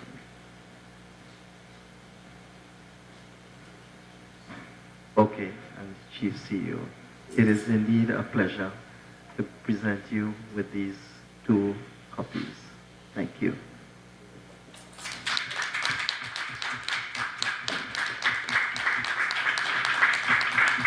Thank you, thank you, thank you for the privilege. Thank you very much, Councillor Sugrim. And we looking at this book here. I am looking at it, and to write a book is not easy, you know. So, Dr. Homer, I'd like to congratulate you, you and your wife, and I'm sure your family behind you. And you're a small man like Dr. Aloy Liquid, but I know you're a powerful person. I don't know you personally, but I went to school with your brother, and I lived on Coffee Street for almost 20-something years. So I know the track going up there to play football in the reservoir. Right? Because I used to go and we had small goal competitions up there. So the people watching me in jacket and tie, they don't know me really. Right? So, and we used to beat everybody, yeah? Coffee EC, we used to beat them in sports and fighting and everything. Marabella was nowhere around those days. So, I want to congratulate you, and may you continue to keep up and inspire people like myself and others, and especially young children that are coming up today, because we all need guidance. We really need the guidance. So thank you very much, sir, you and your family, your wife, and for coming to present us this morning. I'm sorry I couldn't go to but every time I send a member of this council out, I always get good feedback, always. And I know Councillor Sugrim did a very good job. And I want to say thank you to Councillor Laverne Smith for doing a very good job last night too. Everybody said you were well accepted at the function last night. Thank you very much. And before we move forward, there's a group in here, and I would like you to take the mic, sir. Who will speak on behalf of the...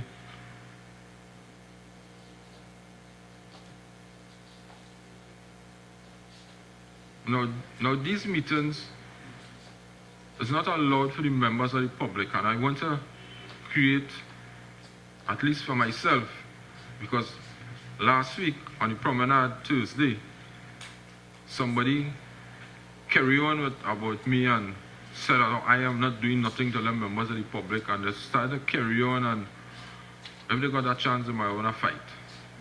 But these meetings, we can't really interact like how we're supposed to. But I always give the people in the community a chance, like Mr. Homer, right? Take for example Mr. Homer, Mr. Heidel, who have done service to the community. People might come back here once.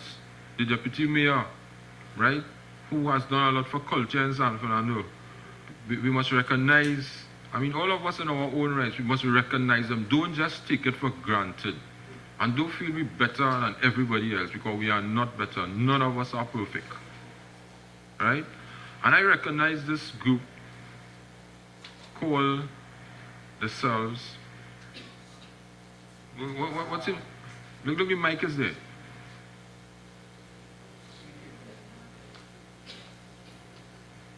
You have to put on the mic, eh?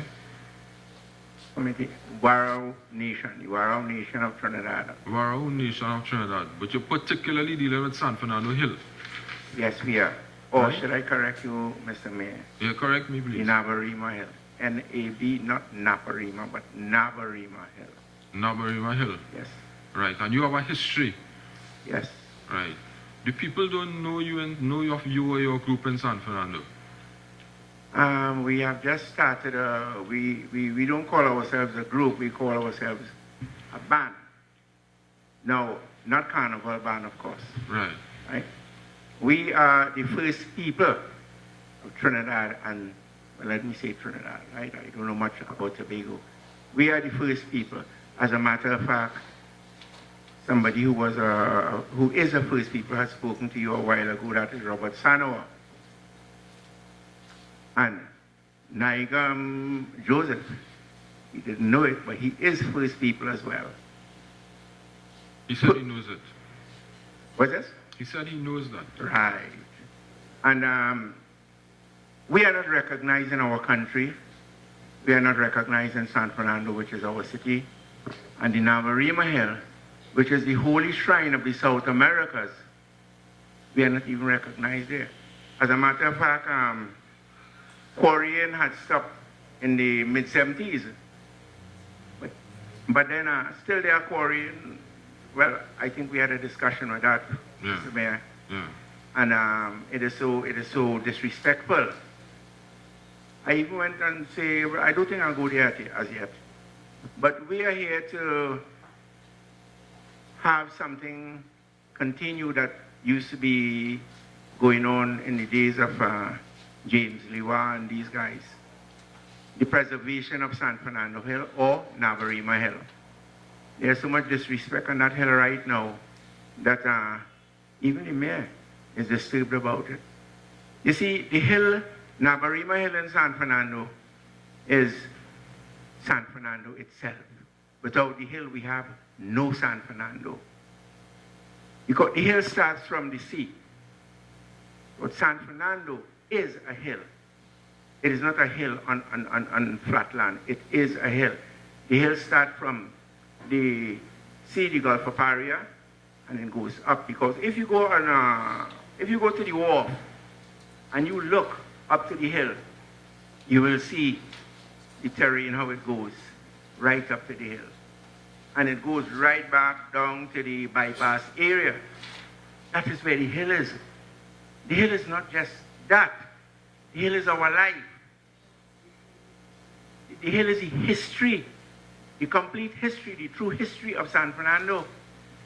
That is what the hill is. Now, my history, my personal family history, goes way back to the late 16th century, and I could tell you about it because in the Warao Nation, as it was done in the continent of Africa and many different places, China and these places, history was not written by no white man, no Englishman, or anything like that. History was handed down orally. Orally. So when people like me tell you about this history, you'll have to forget about Columbus and all this kind of nonsense. It is nonsense.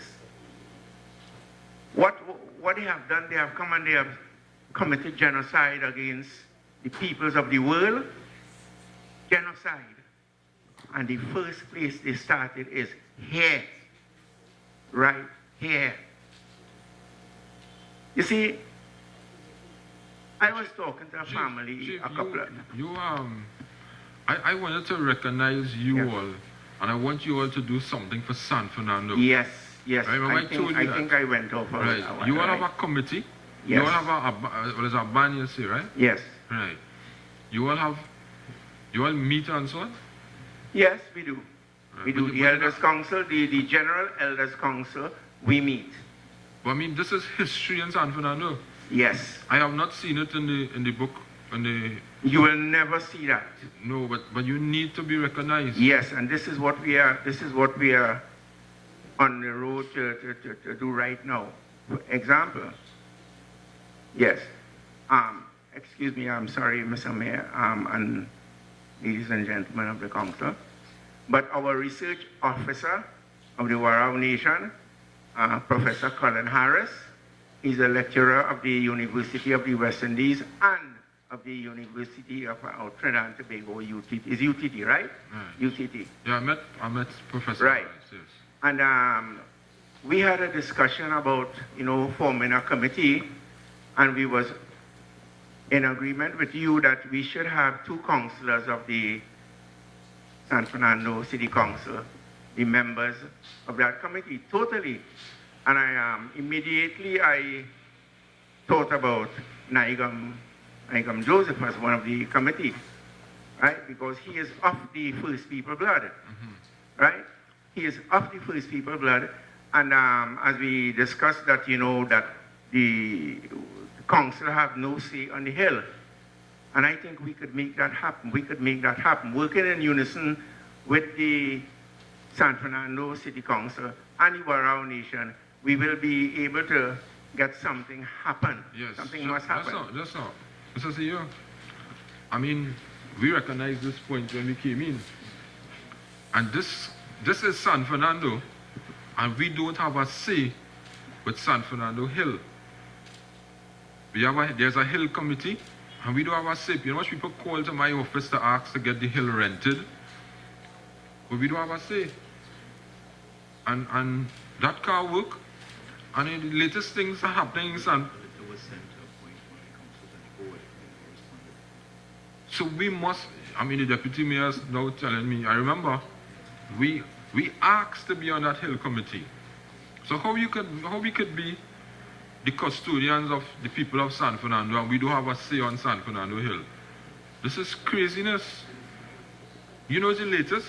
We don't even have a say with the roundabouts. We can't beautify nowhere. I don't want to bring the politics in it, but I have to bring it. I can't wait for the general election. And when the general election comes around and the party which I belong to, I don't see politics and everything, but the local government authority will have full autonomy. Nobody can sit in Port of Spain and direct us what to do. We want to put on a road hump in Coquille or Monrepo. It has to go to Port of Spain. You know that? That's what they tell us here. So I am really disturbed about this. And it shouldn't be so. So, Professor, I would like to thank you all for coming. I want you to be recognized.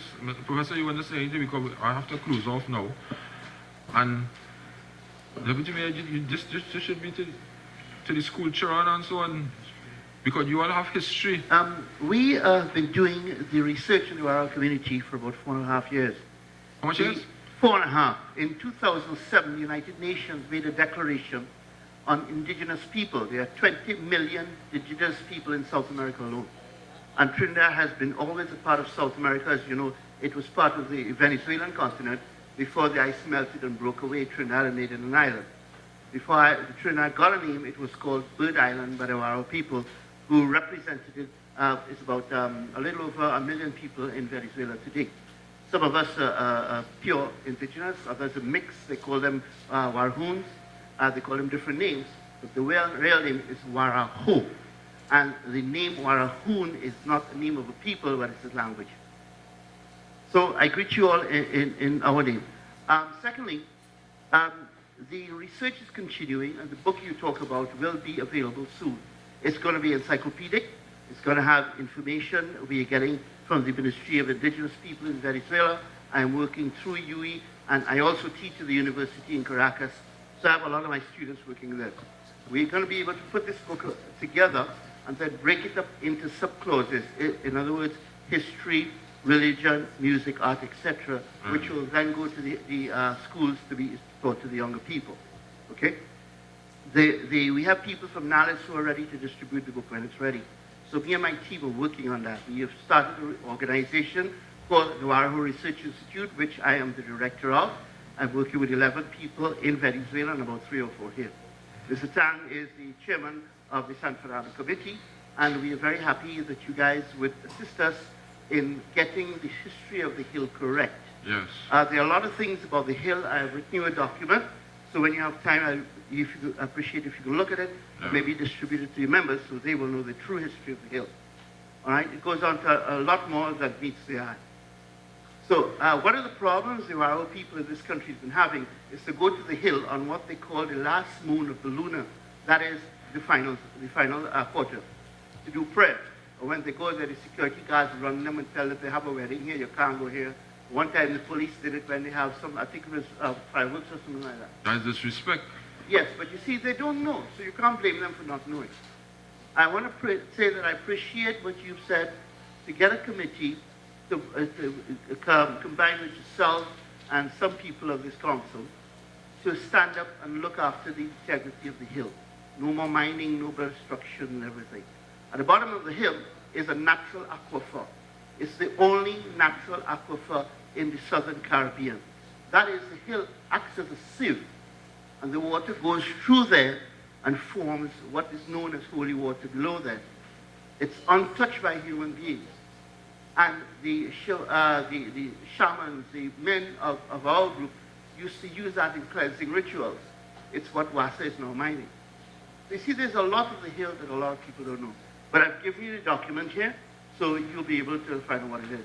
It goes on and on, but I can't be here fully because you don't have the time. I just wanted to recognize you all. Thank you very much. Because I didn't know of you all before.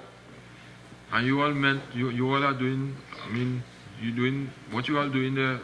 San Fernando is supposed to know. And I think you all will get, I want you all to get in touch with Mr. Laka too and the PR department. Okay. And they will talk to you and so on. I appreciate it. Because I want this to be, this is history. We need to know what is happening in San Fernando. The children needs to know. But it will also put San Fernando on the books because it's the only hill, the only city built with a hill in it in the entire Western Hemisphere.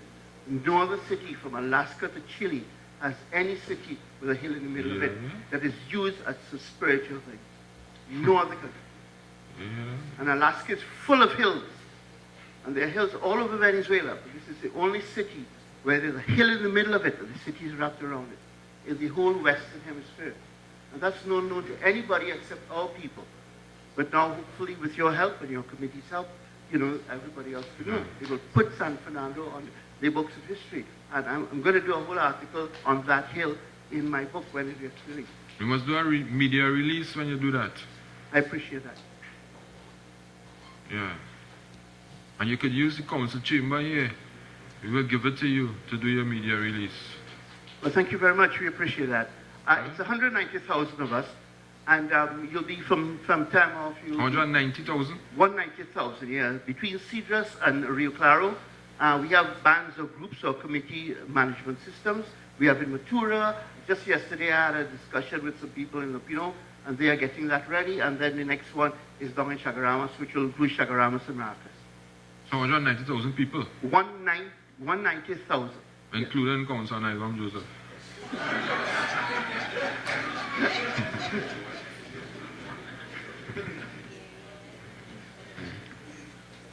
Okay. Thank you very much for your time. I appreciate it. Thank you very much for coming. So, it just yeah, Mrs. Lockhart will take it. Miss. Sure.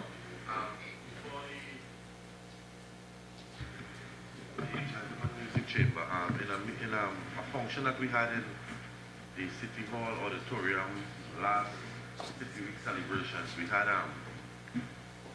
people from all over San Fernando and the history of San Fernando, from the culture side and the developmental side, come forward and speak on San Fernando. And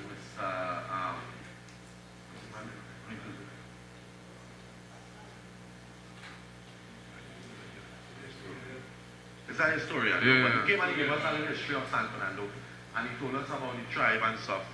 And he also informed us that there is a place on San Fernando Hill, a stone or a little rock or something. Like we say, sir. Space that is going to pray at least once a month. And they are asking that that space be maintained for them. And I take this opportunity now immediately to ask that the council approve some sort of way forward where we could try and secure that spot for them and probably go through the board and have that spot. No matter what is happening on San Fernando Hill, that the Warren tribe have access to that spot for any occasion, especially where your monthly prayer session is concerned. I have an agreement with you. And that is why I learned that Councillor Nylum Joseph is also, if it's not a chief, it's some lineage of the chief of the tribe or something like that. So I don't know why you don't take up a little more active role into the tribe itself, but you have the look of a chief. I think you are putting fear in some members of the council. Mr. Mayor, the Warao Nation. Sorry, my apologies. Right? And one more thing before in closing, our cosmological world, the cosmological world of the Warao is from San Fernando, in a west, with an eastern curve going down to the east coast, and it goes straight down to the Orinoco Delta, comes back across to through Venezuela, back to San Fernando. That's our cosmological world. But you will learn more about this in the document you have just received. And I am doing the next document that I am doing a document that I will personally bring to you. It is a synopsis of something that is very similar to what you will read in the document there. And good morning, or good afternoon, or good evening, or whatever it is, ladies and gentlemen, Mr. Mayor, Thank you very much. councillors. It was nice, and we thank you to have invited us here to make this presentation. Thank you very much. Have a nice day, people. It's a pleasure. What I was supposed to give to you, Mr. Mayor, is some of the officers of the committee that we are forming. You've already met the research officer, Professor Colin Harris. I am the chairperson, and the assistant chairman or the deputy chairman, Mr. Keith Simon. And then we have Donna Bermuda. She was supposed to have been here. She is the public relations officer. Thank you. Thank you very much. You will move the necessary to do at the appropriate committee, right? Okay, thank you very much. Committee report for acceptance. Yes, Councillor Bishop. Giving me just 2 minutes. Members of the council, members of administration, and to all those who are present here this morning, I think it will be injustice for me not to extend my congratulations to Dr. Andy Homer. We have been colleagues, as you heard that he is a pastor, but this is a man who I would say in 2 words, a man of simplicity and one of humility. In the church world or in the clergy, he has held one of the highest positions in the organization that he has served as the national director.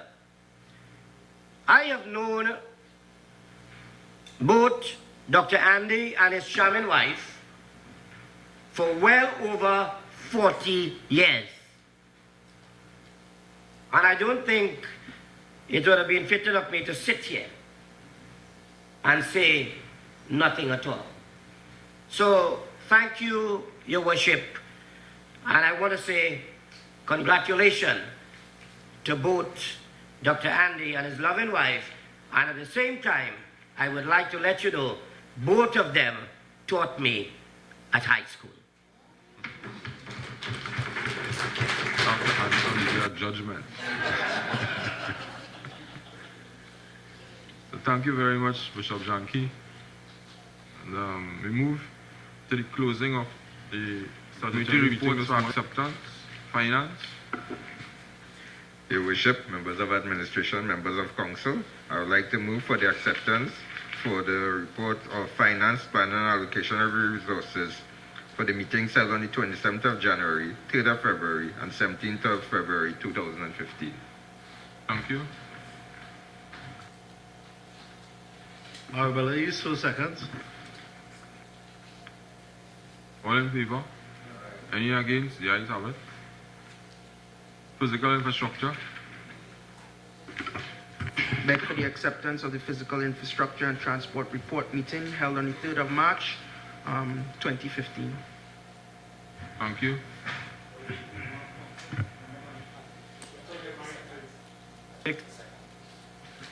Thank you very much, Councilor Montano. All in favor? Any against? The ayes have it. Public health.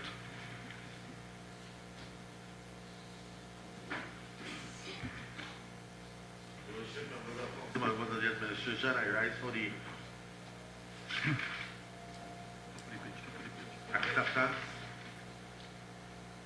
of the public health, public safety and the environment report of the meeting held on the 10th of February 2015. Second, please. Springville Paradise, so second. Springville Paradise, thank you. All in favor? Any against? The ayes have it. Personal training and development. Your Worship, members of administration, members of council, I beg to move for the acceptance of reports of the personnel training and development report of meeting held on 20th January 2015. Thank you very much, Councilor Smith. Second, please. Second, please. Okay, Turuba, I so second. Thank you very much, Koki Turuba. All in favor? Any against? The ayes have it. Committee reports for adoption, buildings.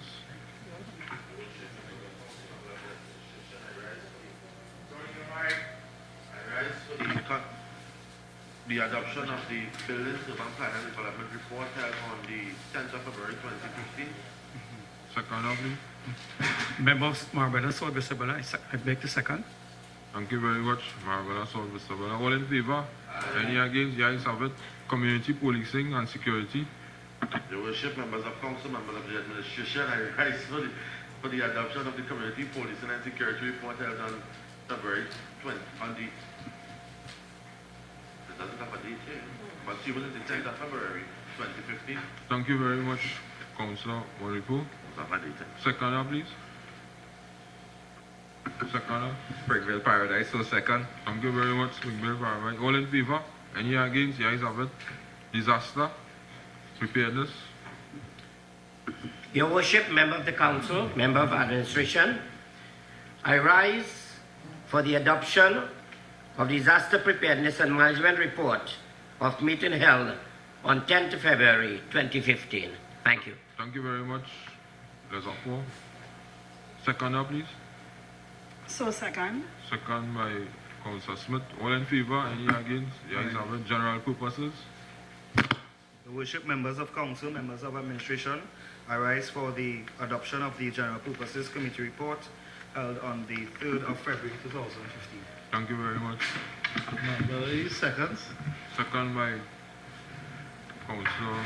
Your Worship, member of council, member of administration, I rise for the report for the adoption of the social development report held on the 3rd of February 2015. Okay, I'd like to welcome Sherry, Councillor Sherry Ali. Second, please. Second, please. Second, Gukio Toruba. All in favor? Any against? The ayes have it. National days. Your Worship, members of council, members of administration, I rise to move for adoption the committee report of the National Days, Festivals and Arts Committee meeting held on 20th of January 2015. Thank you very much. Second, please. Springville Paradise, so second. All in favor? Any against? The ayes have it. Beautification. All right, for the adoption of the report for the beautification institutions, parks, playfields, and cemeteries for meeting held on the 20th of January 2015. Seconder? Thank you very much. All in favor? Any against? Ayes have it. Gender Affairs? Members of Council, members of Administration, I rise for the adoption of Gender Affairs and Community Service, the report of meeting held on January 2015. Thank you. A seconder, please. So second. All in favor? Any against? The ayes have it. Public claims? Your Worship, members of Council, members of Administration, I rise for the adoption of the Public Claims and Liabilities reports of meetings held on 23rd September 2014 and 2nd December 2014. Thank you very much, all our Ratchula. Seconder? Okay, to Ruba, second. All in favor? Any against? Education? The ayes have it. Your Worship, members of Council, members of Administration, good morning. I rise for the adoption of the Education, Sports and Youth Development Report of meeting held on 23rd of September 2014. Thank you very much, Councillor Suglam. So second. Okay, to Ruba, second. All in favor? Any against? The ayes have it. Now, this last one here was a repeat, right? Yes. Right. You should just draw your attention there on the matter with Gender Affairs and Community Service report. The minutes just said meeting held on January 2015. 20th. Correction. All right, thank you very much. And before we move on to petitions, Mr. CEO, I was on the agenda that I have here. They said the 4th Tuesday in every month is statutory. I missed something? This is the 5th Tuesday. Your Worship, I think the council took a decision early last year where there's 5 Tuesdays in a particular month that the statutory meeting will be held on the last Tuesday of the month. All right, thank you very much. It's my oversight. Okay, we move on to petitions, Mr. CEO. Your Worship, member of Council, member of Admin, no petition today, Your Worship. Any motion? Likewise, Your Worship, no motions today. Any personal explanations? Admin has not received any, Your Worship. Any questions? From members. Any questions from members? There being none? Any urgent matters from members? Yes, Your Worship. Members of Council, members of Administration.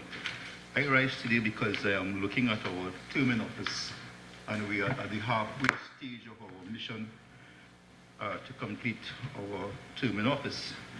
And I want to take the opportunity to give you and the Council the assurance that this team will do all in our power to make sure that we continue our drive in accordance with our oath, and to give you the assurance that we stand steadfastly and resolutely behind you to ensure that we achieve all our objectives and our goals. And more importantly, for those of us on this side, our political mandate. And on a personal note, I want to give you the assurance that I am not standing at the side of you, but behind you to ensure that we achieve all our goals as we move forward to making San Fernando a better place. Thank you very much, Deputy Mayor. But I never had a doubt in my mind that you were standing with me. Okay, I want to assure you, and I want to assure all members of this council that we are a team and unity is strength, and we are here, sitting here together at the same time. I always see it for a purpose. And we all have a purpose in life. We must thank God for being here to serve the citizens. The greater picture is to serve the people of San Fernando. And Deputy Mayor, I'd like to thank you for the support, as always. And all the men and the councillors and Chief Executive Officer. My style might be that everybody would like me, but I have to stand the consequences on the day of judgment. As you will know, Bishop, for my actions, whether it be good or bad. I always seek God's guidance in every single thing I do. I do anything in life without the help of Almighty God. Okay, so thank you, Deputy Mayor and members of council. And any other urgent matters? Your worship, members of council, members of administration, just upon your request, I have submitted my annual and midterm report to our CEO, and in the interest of time, just to ensure that the people of Marbella East are accounted for. Thank you, Your Worship. Okay, you want to? Okay, I got a report from you. I remember we used to have to do it address it to the CEO. A report of each councillor on the committee and the stewardship. You sent one to the party? Yeah, because somebody told me about it over the weekend. Last weekend, I should say. So thank you very much, and yes, sir. Mr. Mayor, members of council, members of admin, this morning I stand before you as chairman of beautification, parks, playfields, cemeteries, and institutions. But before I start, I would like to clarify two statements made in Trinidad Guardian on the 11th of March 2015. First, for the Guardian reporter, my name is spelled Naigum, N-A-I-G-U-M. Secondly, they reported that I was fighting in this chamber. And I want to tell everyone here that is correct. I fight every time I come to this chamber. I fight for the people of Springfield Parish. For the personnel department, I cannot get one person employed from my area. I have to fight for that. The last administration, they allowed councillors to hire people. And those councillors hire people from Superior, Penal, Faizabad, Superior again, Princess Town. And the personnel department telling me I cannot hire somebody from San Fernando City Corporation. I have to fight. For the last 6 months, I've been asking for a property known as 650 Irving Street to be demolished as a health and safety hazard. Today, the police just keep locking up people there, but thank you, the building is falling on its own. Please do not let the building fall and damage people. I will continue to fight the Ministry of Local Government because they keep cutting our budget and stifling the people of San Fernando. But within 3 months, a drain can be constructed at 45 Scotland Drive, Kokie. A drain constructed, past inspection, money paid for without the councillor knowing. While I took 3 months to get a drain clean for the people by the Hatter Spaniard. Yeah, just clean, eh? I have to fight because there's trippiness going on in here. I will fight this government whose motto is we care. I fight for a woman named Miss Erica Williams of Lady Hills Avenue, whose apartment was gutted by fire on the 24th of March. She's in the hospital right now and recovering from burns. Her children are homeless. I personally wrote, called, and messaged the Minister of Housing.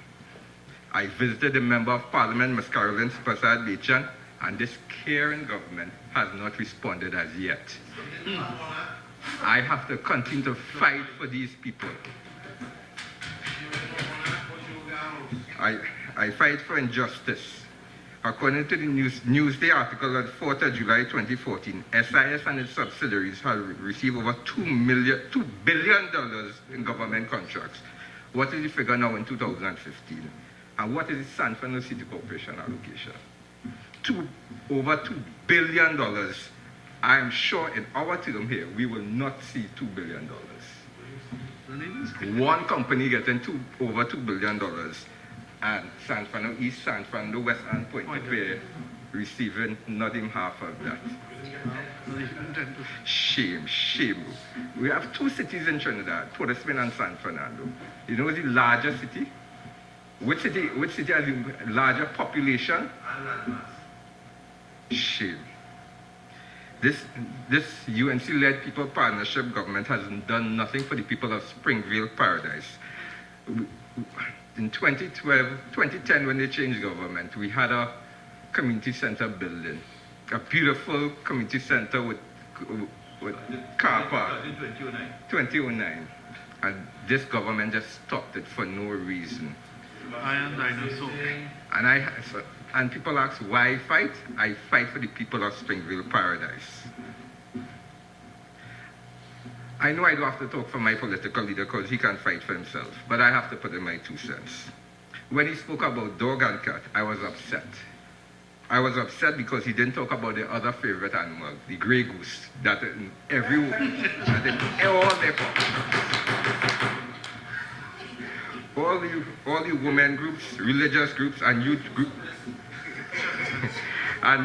came out and spoke against it. But where were their voices when we heard about Ganga Singh Pipe, Mr. Bisesa Pipe? You don't think that was disrespectful? But none of them said a word. Where were their voices when Mr. Leader Darrell Singh voiced his attack on Anthony McLeod using the most crude racist remarks? Not a word from these groups. Not a word. Anyone holding public office using racist remarks should be removed immediately. Where were their voices when the Honorable Minister, sorry, I can't say honorable and her name in the same sentence. Where were their voices when the credit card abusing, stranger to the truth, shopping topping, use the cloak of parliament privilege to speak vicious lies like in their frivolous motion of no confidence against my leader, Dr. Rowley. All she did was tarnish the name of Parliament, bring down her party, and shame herself. But at the end of her presentation, when all her colleagues were thumping their desks, I felt sorry for her because I realized she was just an extra. In movies, they have extras, people who can be easily disposed of. And that is what she is. She was a pawn in their game. But I still call for the Prime Minister to get rid of her now. Yes. And if not, the People's National Movement will get rid of her in the coming elections. So I continue to fight. But this time I'm using my portfolio as chairman of beautification, parks, and cemeteries. Because we are, in the near future, going to beautify Harris Promenade, repaint the city hall, beautify all open spaces in and around the city. School art will be adorning the wall of Skinner Park. We have already started consultation for the permanent removal of vendors on High Street. Consultation with the food vendors at crossing to meet their growing demands. And before I close, to my brothers and sisters of the Baptist faith, belated liberation greetings from all of Springville Paradise. And please continue to ring your bell. Ring your bell loudly. Let awake everyone. Let them see the injustice that's going on in this country. To my Roman Catholic brothers and sisters, and all of the Christian community, Happy Easter. I cannot help but see the similarities between Jesus' story and the People's National Movement. Before Jesus was sentenced, the crowd had a choice between Jesus, the Savior, and Barnabas, a thief and murderer. But just as in 2010, the nation had a choice between the People's National Movement and the UNC-led People Partnership. Using bribes, lies, and a public relation campaign, Barnabas was chosen on both instances. In the 40 days of Lent, we Christians repent and seek forgiveness for our sins. In the last 5 years, the electorate was made to repent and suffer through scandal after scandal. And on the 3rd day, Christ rose again and is seated on the right hand of his Father. And in the 5th year, the People's National Movement shall be seated firmly as the government of Trinidad and Tobago.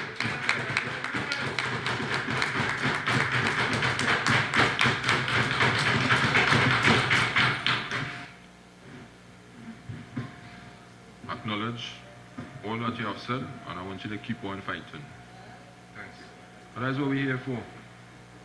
To fight for the people. I have been fighting and I'll continue to fight. And I could fight. Because I fight otherwise. I fight with love, Counselor. So, any other matters? Your Worship, members of administration, members of council, I am always, first of all, as a member of a small member of a large team, always very proud when one of my colleagues can get up and represent us all in such a thorough affair. We are here to represent the citizenry of San Fernando, and each citizen of San Fernando is worth fighting for. And although Councillor Nigam Joseph will be a hard act to follow at this point, I rise to honor a citizen that we have lost a year ago now, Rodney Wilkes, whose anniversary of burial was last Tuesday. But today, the members of the San Fernando City Council, along with the assistance of the administration, will honor him in attaching an honorary sign to the Bertrand Street, where he not only resided, but trained in the most arduous circumstances to go and represent this nation, this nation's red, white, and black, and bring home an Olympic medal back in a time where that was a difficult and not well thought of aspiration, because he put this country on a map. He deserves to be thought of, he deserves to be recognized, and his voice and his efforts continue to be part of what this fabric and this community represents. So thank you for all your assistance on both the council side and administrative arm, and I join members of the media. I encourage members of media to join us in this recognition. Okay, thank you very much. This statutory meeting are closed, and we'll break for 5 minutes because I want to finish the finance meeting. Okay, so I like. Councillor Smith. Chairman of San Fernando West Constituency, Junior Regalo, flanked by councillors for the constituency as well, who are standing here in full support of our candidate, Senator Faris Alwari. The Prime Minister, I understand, last night made another call again for his removal as our candidate. And we want to tell the Prime Minister that is not her call, that is not her choice. It's the choice of the people of San Fernando. Senator Alwari has the support of a significant number of party groups, the constituency executive, the councillors and members of the community. We are fully supporting our candidate. We think that he's doing a fantastic job. We think that he's going to he's a tremendous talent. He's going to make San Fernando proud. It is not the Prime Minister's call to remove Senator Alwari. It's a decision made by Baliwa's screening committee with the support of the constituency and all other stakeholders in San Fernando.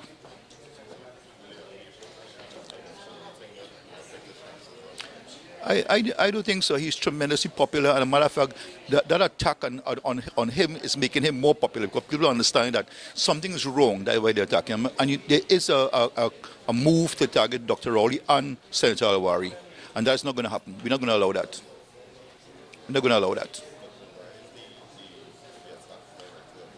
Well, he's obviously doing something good, and they need to get rid of him. So he's targeted. And the San Fernando constituency, the executive, the members, the councillors, we are fully behind him, resolutely.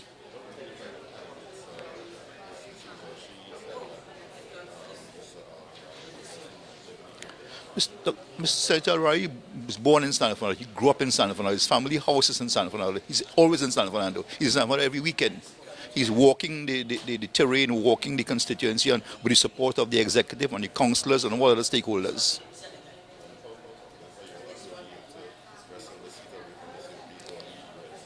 Well, as far as we can say, this is already in our hands. As far as we see it, there's no. Do they have a candidate? They don't, and they can't find one. As far as Senator Alwari, he's very popular. He's articulate. He handles himself well. He has been doing tremendous work for the party in the parliament as a debater, and we are proud of him. Anybody?